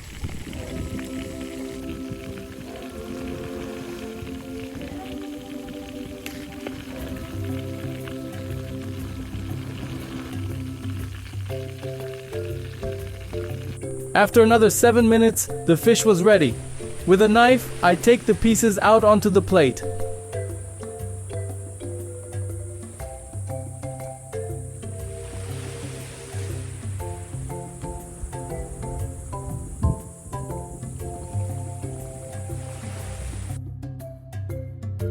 The fish is well fried, falling apart. I want it in this breading. I wanted in this breading to cook squid rings. But since I don't see squids yet, I'll cook the fish like this. I took a little for cooking. To have some variety, not only on coals or in boiling water. So I took salt, pepper, I took cornmeal for breading. I took sunflower oil. But it was all for squid rings. But for now they are not here. Let's see, maybe I will still manage to catch them. The dish is cooling down. Already can't wait to try. Well, while the fish is cooling down, I need to wash the dishes. The pot from the fat will be very difficult to wash without special detergent. So I use sand for this, but with sand you can only wash those dishes that don't have some kind of non-stick coating. Because in this way you can only spoil your dishes. Well friends, let's try what we got. Look at how beautiful the fish is.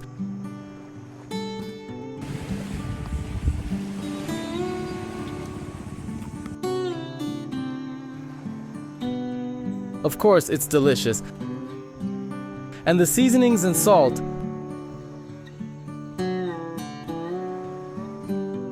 The meat is so tender.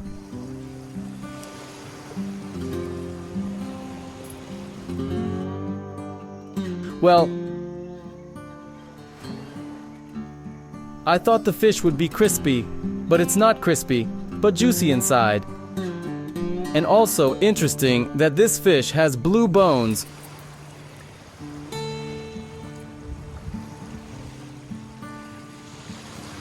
It turned out very tasty. And a full portion, a whole plate of meat.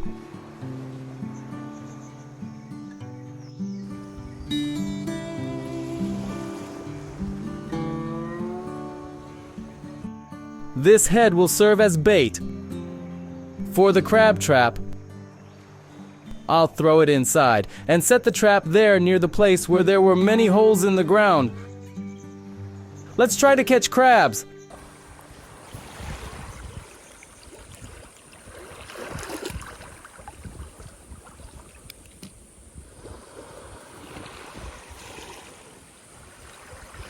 I put the fish head in the trap, and I also had some leftovers from the previous fish.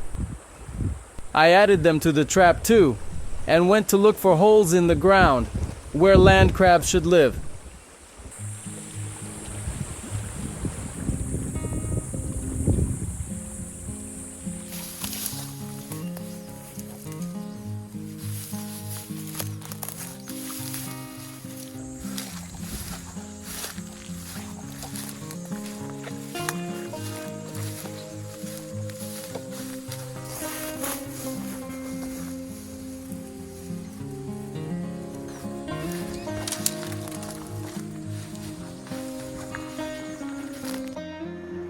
Here, friends, are a lot of these holes. Look, I don't know if they are crabs or not, but periodically look, right here, big burrows.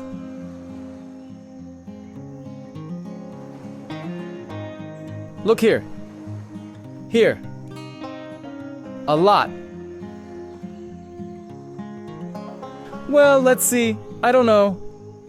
I'll leave the trap here for the night or something. Where under the bush, I'll just leave the trap. Because I would like somewhere closer to the water. But it will be the same story again. So for a change, I'll put it here on land near the big burrows. Maybe there are some land crabs here. I will go fishing in the morning and check. Well, the trap is set. And we can return to the camp. And tomorrow morning we'll check. Well, leave your predictions in the comments below the video. Will I catch something in this trap or not?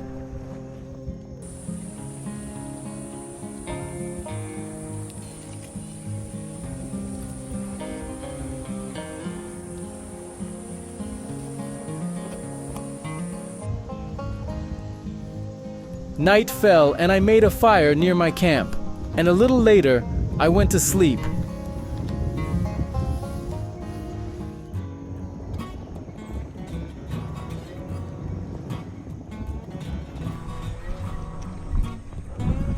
We went through the cut.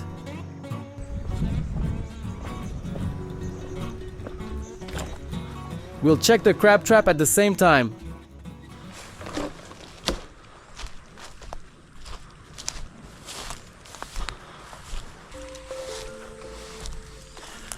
Look at the tracks. And these are not mine. So friends, place your bets. Did something get caught in the crab trap or not?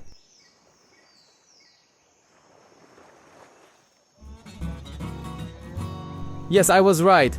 Look, there is a mangrove crab here.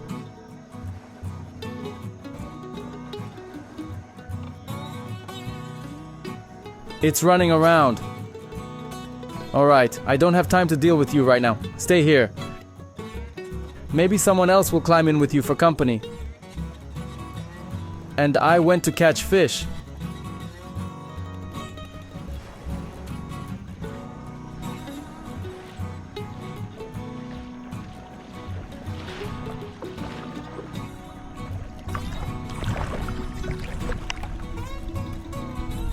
Early in the morning, I started fishing. As usual, I was aiming for the sea monster, hoping to catch another trophy. For this, I used the most powerful rod I have in my arsenal, and the largest sea reel, and I chose the biggest baits. But despite the large size of the baits almost every cast, I noticed the activity of rather small fish. My bait attracted the attention of small trevallies. And that means I have a chance to lure out a bigger fish.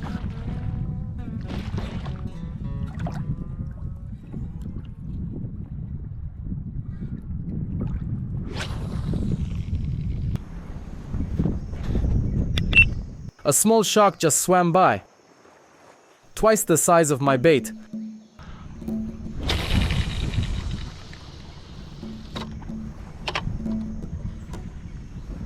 I've already caught a shark. But this time I wanted to catch a big GT. A large trevally. This fish is a desirable trophy for an angler. One interesting fact about it is its ability to communicate through sounds. Trevally use special muscles in their swim bladder to produce a sound that resembles crackling or crunching. This sound is created by the rapid contraction and expansion of the muscles. These sound waves are then transmitted through the water. Trevally create these sounds to mark territory or warn of possible danger. Additionally, trevally can use this sound to coordinate hunting with other fish. This allows them to catch more prey using a collective strategy. This interesting fact once again highlights the diversity and amazing adaptations that can be found in the marine life world.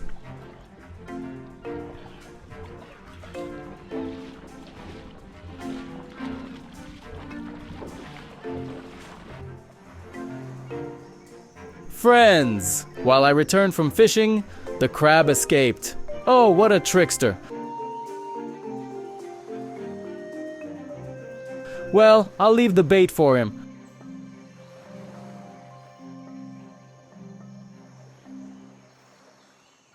I have food, so I'll leave the bait for the crabs. Let them finish it. And if I need more crabs, I'll catch them near the rocks. And they are tasty. This is already proven. And these, catching those crabs is easy, and they are tasty. This is already proven. And these land crabs have a very hard shell, and not much meat, so I wasn't too upset. With a spear it will be much easier to catch more of them. Let's go.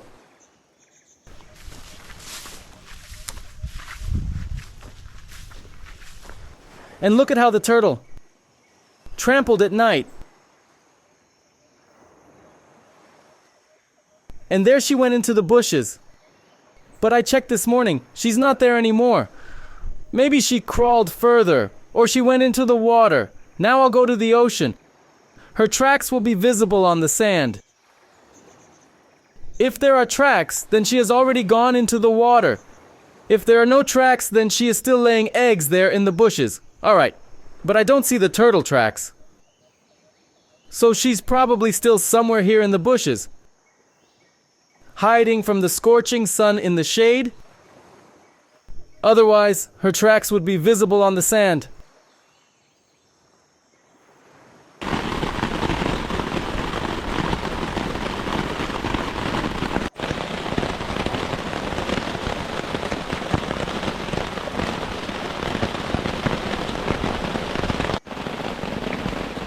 Friends, hello everyone, and today is the continuation of the 11th day that I am on an uninhabited island. The water is rising very quickly, right before my eyes. I arrived on the island during the rainy season, and this tropical downpour lasted for about 2 hours.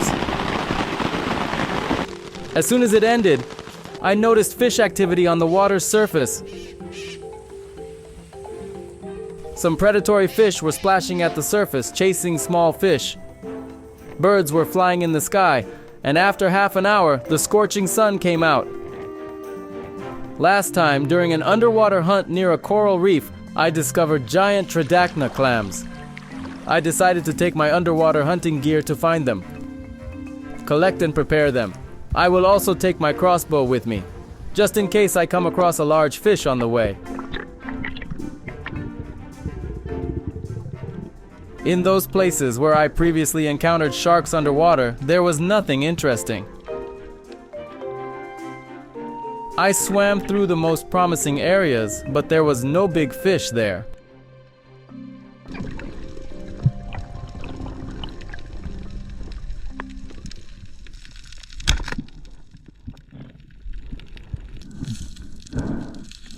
I decided not to waste any more time and swam straight to the place where I saw the giant tridacna clams.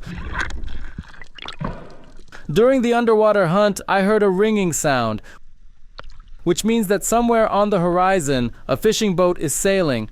I surface to mark my location and look around carefully. Passing fishermen may not notice an underwater hunter, and this is very dangerous.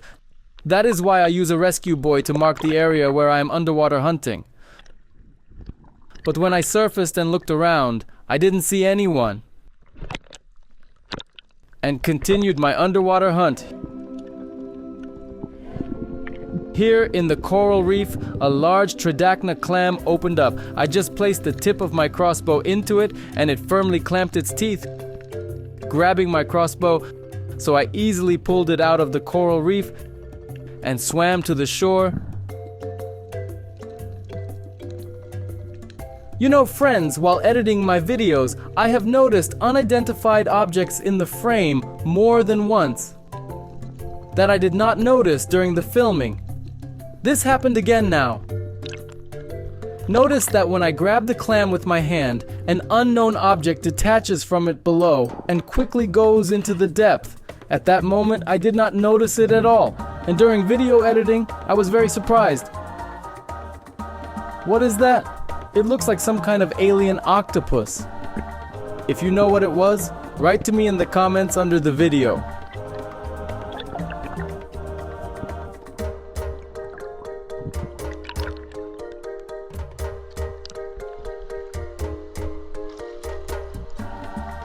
I threw the caught prey on the shore, took the crossbow and went back underwater to look more carefully again. Maybe I will manage to find another tridacna clam.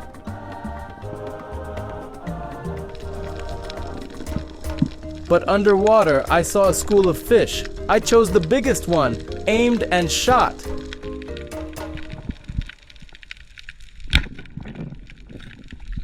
All right, heading back to the shore. I will be preparing this delicacy.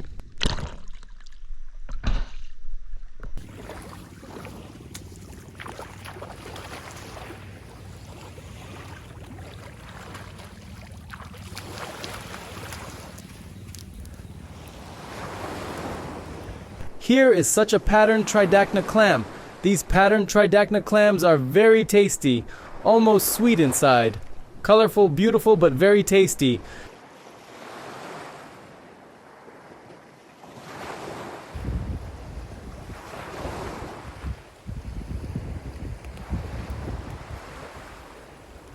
It's time to cook the giant tridacna clam. Inside it can be green, it can be blue. Very beautiful inside. This type of tridacna is the tastiest. The coals are ready. I place the clam here and add a few more sticks on top to heat it well. The shell is large, so it will take more time. After a while, the shell will heat up and open on its own. When it opens, it means that the broth inside is starting to boil. And just 2 minutes in this broth, the clam meat will cook. You must not overcook it. Let it stay juicy.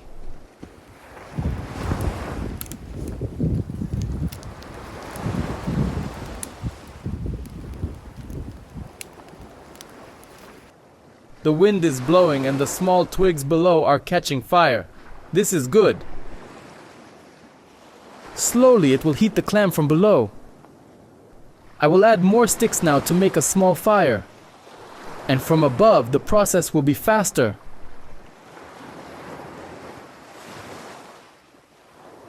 While the clam was heating on the coals, I covered it with small branches from above.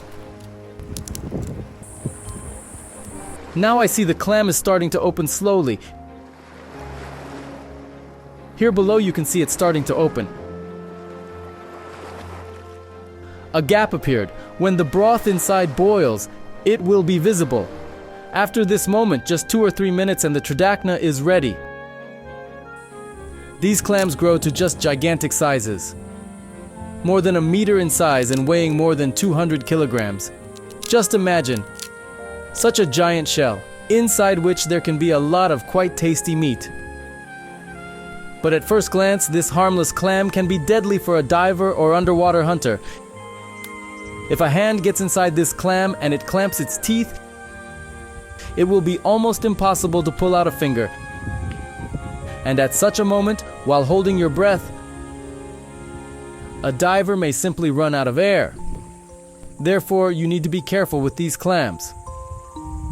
They camouflage very well underwater. I constantly monitored the process, gradually added small branches, maintained the temperature and a small flame of the fire, and after about 10 minutes, the clam opened. This means it is cooked. With a stick, I removed it from the coals. Let it cool down a bit and I will open it.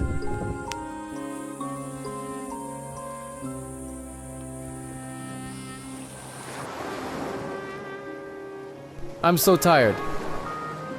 I'm just falling asleep on the go. I haven't slept for a day because of this turtle. I couldn't sleep at night. I woke up at 3. At 4 something, I returned to the hammock. And at 5:20, I had to get up for fishing. I was just lying and listening to how the turtle was crawling, how it was sighing. So I haven't slept for a day. And in such conditions, energy is spent very quickly. Multiply it by 2, considering that I also film every moment to show you. So I spend twice as much energy. I'm already walking with my eyes closing. My head is spinning. I will now eat this clam. And at sunset, I want to fish from that side, because I have already seen a shark there 3 times. On that side, and I missed a GT as well. That place seemed interesting to me. Plus, when I was flying the drone again, I saw a big shark at that corner. So, the place is likely fish rich. That's why a predator lives there. It is there that I started hunting with a crossbow and catching my prey. Let's open this tridacna. Let's see what's inside. Opening it and getting the meat was a task. The clam's strong muscles held the shell, and I couldn't just open it with my hands. With a knife, I tried to reach the meaty foot to cut it. But even that was very difficult. The edges of this clam were sharp as blades. I accidentally cut my finger a little. But I'm used to it.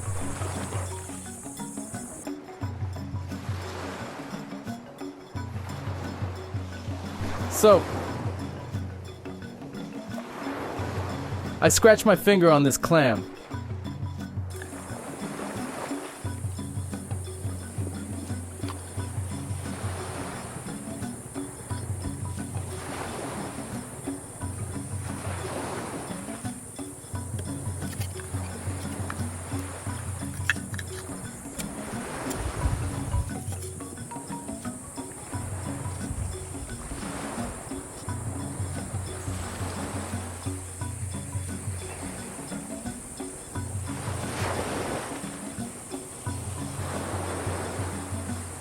This is what the dish looks like.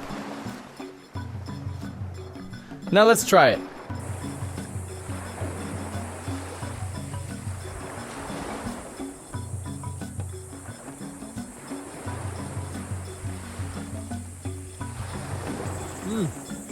The meaty foot itself is tough, but tasty. Kinda sweet. Probably most like a mussel. Really sweet. Very tasty, but tough. I just tried the muscular tissue that holds the 2 shells together.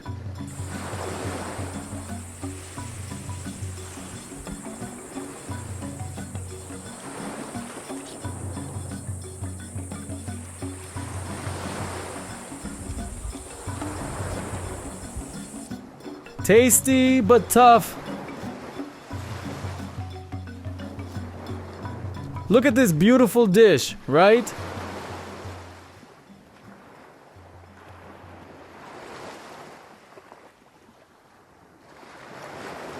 During this time that I have been on the island, I have already gotten very used to it. And if you support this video and I return here for the 3rd time, next time I will try to stay even longer and build myself a house. But tomorrow, according to the plan, a ship will come for me and take me from this island. Shark Island is a small, completely uninhabited island. There is not a single house on it. Not a single road. and not a single person except me. Only wild nature and an unforgettable underwater world.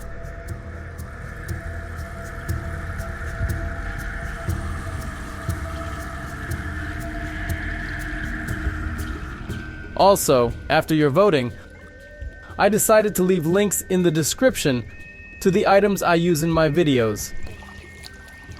New unboxings, knives, masks, slingshots, and other survival kits, which I use in my videos. So now there will be much more useful information in the description under the video. That moment when everything is always wet, damp, soggy, always, just always. Now I'm going fishing. It's raining again. I take my long sleeve shirt and think, are you wet or very wet? And it is moderately wet. And you know what? Well, I'll wear it. It will somehow dry on me from body heat. At first it's wet, cold, unpleasant. Then gradually it warms up and becomes body temperature and you feel warmer. Because without it, it's even colder. And when the sun comes out, it starts to scorch and you put it on and everything is still wet. You try to dry it, but you can't keep up. Then you dove somewhere in the mangrove forest. It all got wet. And all the time. All the clothes. Everything. Everything. Not just the clothes. Everything is damp and wet. It is very frustrating, to be honest. So here's the point. The point is when there is no rain. When the sun is shining and you want to take a dip to refresh yourself. At such moments, you want to take off your shorts and just swim, so that the shorts stay dry for at least an hour. And here I can afford it, because this is an uninhabited island, so I can take off my shorts and swim, and then put them on and they will stay dry for at least an hour, until it rains or until the next spear hunting, or some other adventures. So, enough with the moisture, please. Enough. Well, let's go test our luck today. Over there.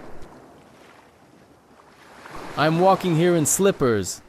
And right here, a craft is swimming underwater. Can you see it?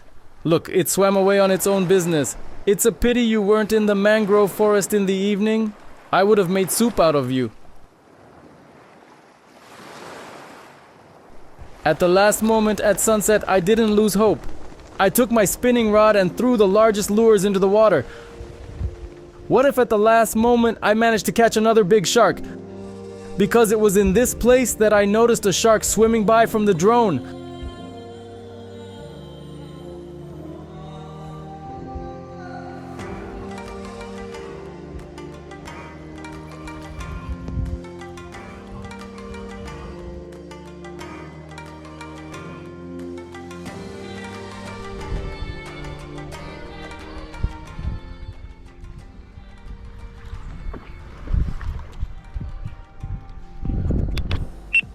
Someone chomped nearby, but it seemed to me that it was a shark, because I seemed to see a fin. Goosebumps go down my skin, friends. Someone big and angry. But why didn't it hit the lure? I like this place. It is much more active than the one I spent every morning at. I should have been fishing here.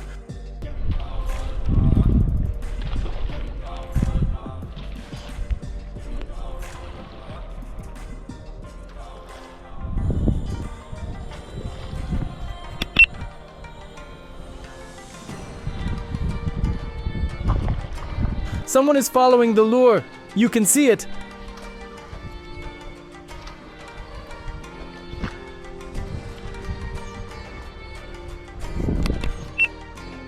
It's a shark.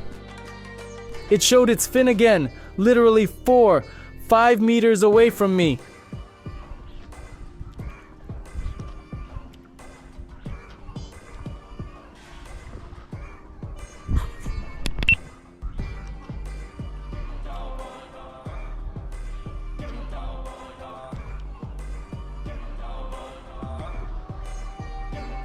Did you see the fin? This is how it surged at the lure. I'm sure these are shark habits. But why doesn't it attack then? It's unclear. Could it be a queenfish? Just like last time? I know that the queenfish likes smaller lures. Maybe it's following this one and is afraid to attack because it's a bit too big. Once I was here a couple of years ago with an Australian blogger, and I specifically threw only large lures, hoping to break my personal record without being distracted by small fish, and Kevin used small minnow lures, about 30, 40 grams, small ones like that. And these queenfish bit very consistently on these lures, and I only had attempts at bites or strikes. Maybe the situation is repeating, but I don't want to get distracted again. Queenfish is good, big, I agree. For me, it's also a big fish, but I want something that will be remembered for a lifetime.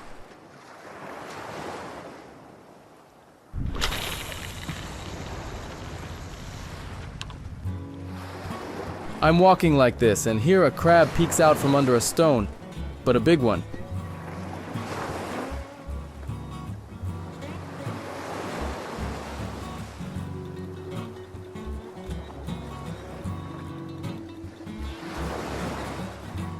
Wow.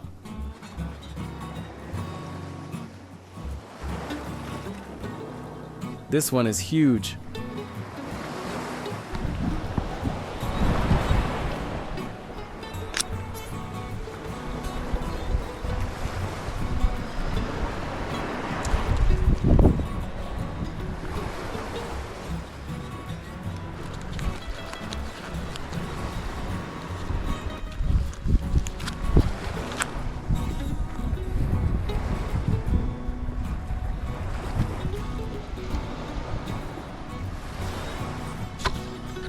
Oh my gosh.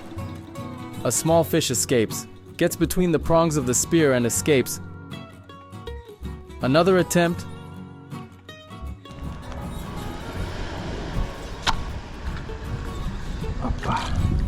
Oops, see what I was talking about.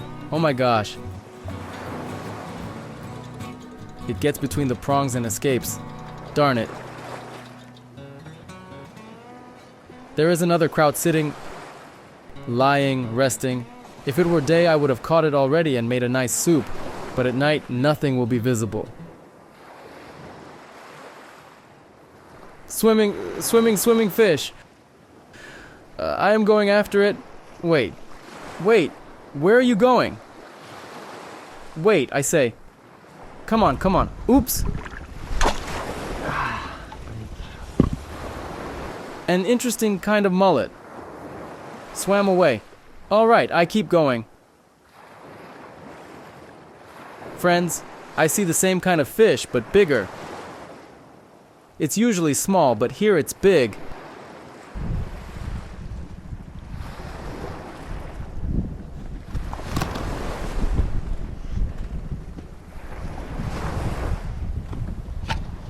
Oh my gosh.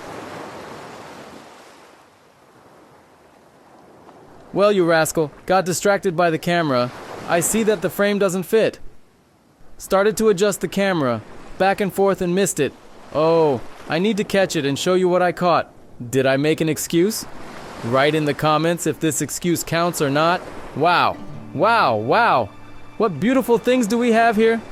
Look at this couple. 2 starfish. Just very beautiful.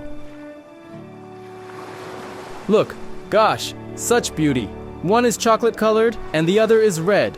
I will lift it a little and show you, but not for long.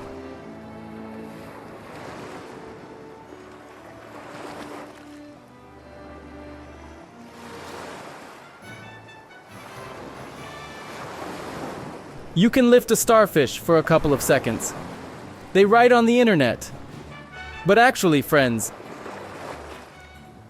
in the wild, I'll put it back in place so people don't get upset in the comments. Actually, in the wild, when I go fishing during the low tide at around 5 o'clock, yes, I see right on the shore when the water recedes, these kinds of starfish in dozens, and I return, and at around 7 in the morning, the water just starts rising to these stars, and all this time they were without water. and nothing bad happened. The next day I go and these stars are no longer there.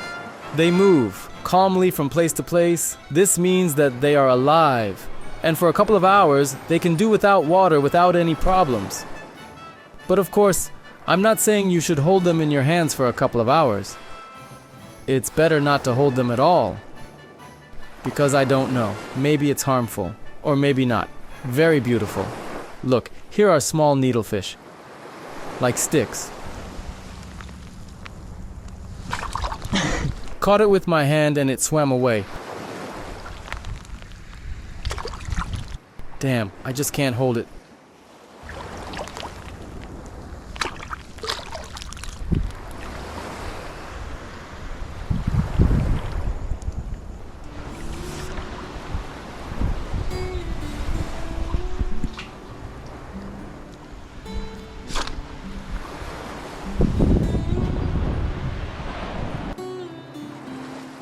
Who do we have here?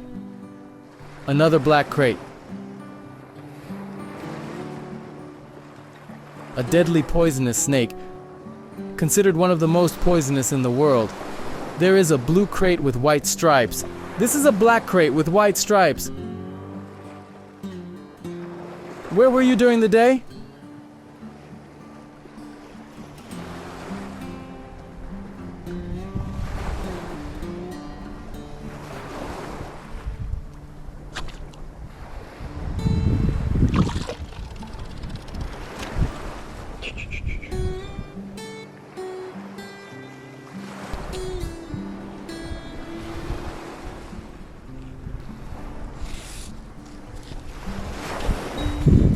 Finally, another fish. Wow, there's already a catch here. So, moving further.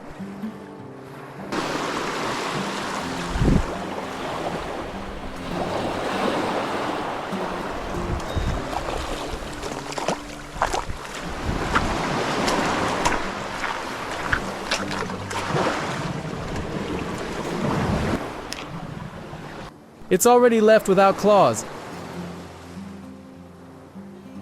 Come here.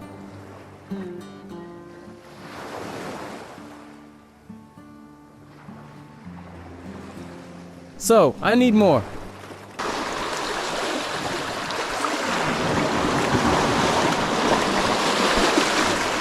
Okay. Ooh.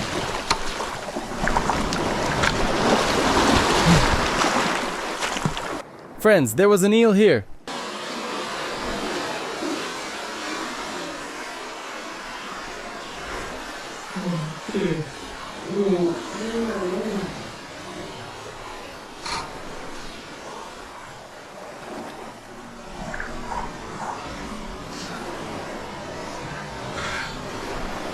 Eel. The eel just swam away. It was just here. Oh my, I missed it. At first I got scared, thinking it was a snake. But then I realized it was an eel. Damn, it's frustrating. It swam under a rock somewhere here. I just wanted to say that the last time I was here a few years ago, there were these eels, and today I haven't seen a single one, and then it appeared and I missed it. But very fast.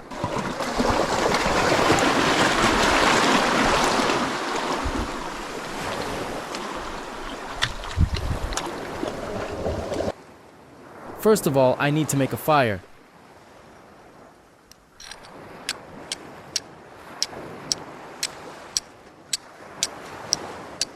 I made a fire and filled a pot with water from the ocean, threw all the caught prey in there and cooked it over the fire. A couple of small fish as well. Inside,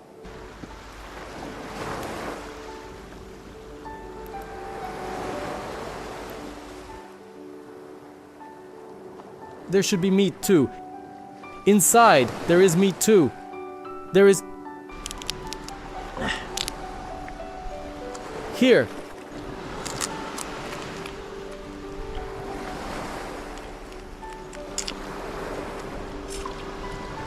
Yes, good crabs. Very easy to clean, quickly. And inside, there's a lot of meat. The walk with the spear wasn't in vain. caught myself more food. And now I'll have a hearty, tasty meal before bed. I had a good hearty meal and went to rest. I hope the captain hasn't forgotten and will come tomorrow to pick me up. But even if he forgets for a day, it's okay. I've somehow gotten used to being here. The first days were really tough. You think, damn, why did I come here?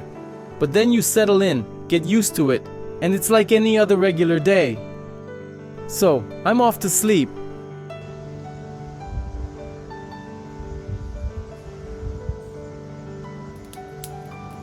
Friends, I'm very glad that the number of sponsors on my channel is growing.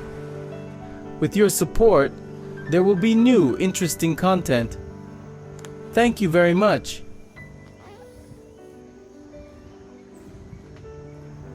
And for those viewers who also want to become a sponsor of my channel, the link is in the description below the video.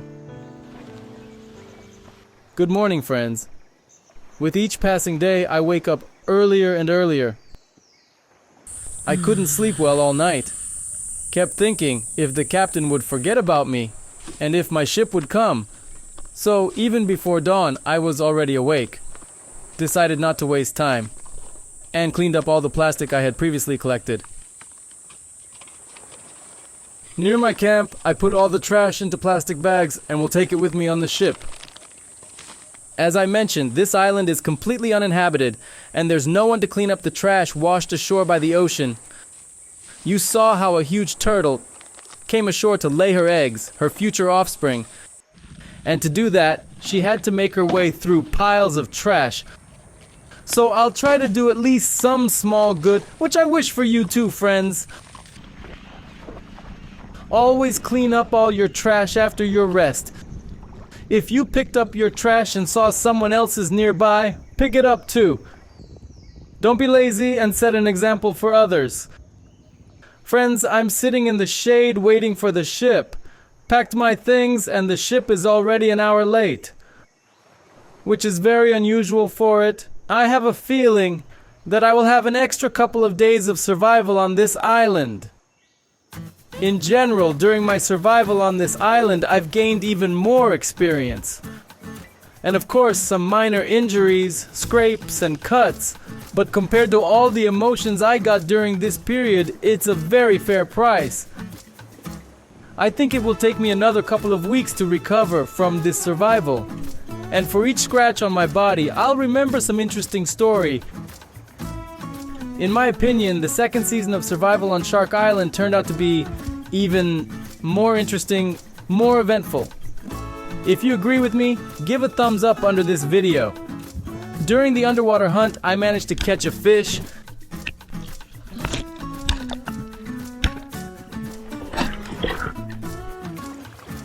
And during fishing, I managed to catch a big fish. Here is how special this Shark Island is. It's not for nothing that I came back here. Not for nothing at all. Well, of course, what kind of Shark Island would it be if I hadn't managed to catch a giant shark? Very sharp teeth.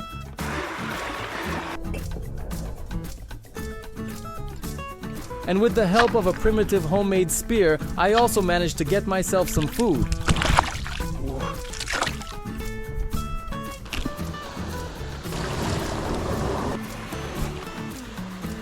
Thanks to the tropical rain, there were no problems with fresh water either. And the Chinese traps from AliExpress managed to catch fish underwater.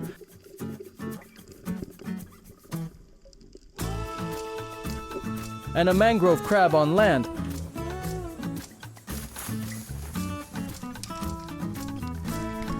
And I made a new friend on the island, a giant sea turtle.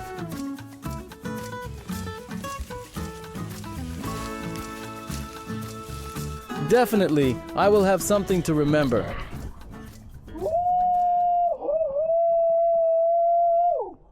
Finally, they remembered that I'm here.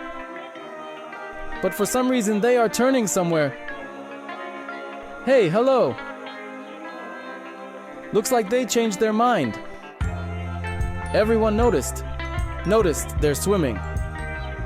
So, everything is going according to plan?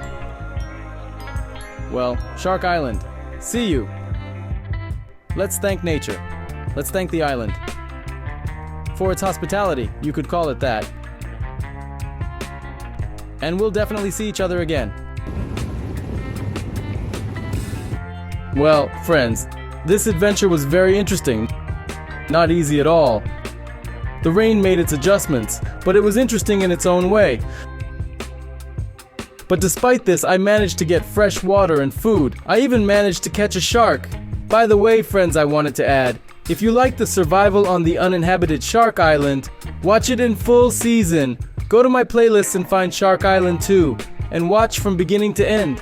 In full chronology, my survival on Shark Island has come to an end, and that means only one thing, that my new adventures are just beginning.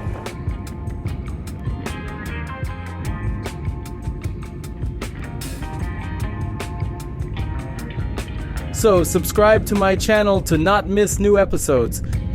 If you liked this survival season, then share this video with your friends or loved ones. Like this video. And as soon as it gets 15,000 likes, I will publish the sequel. Goodbye, everyone.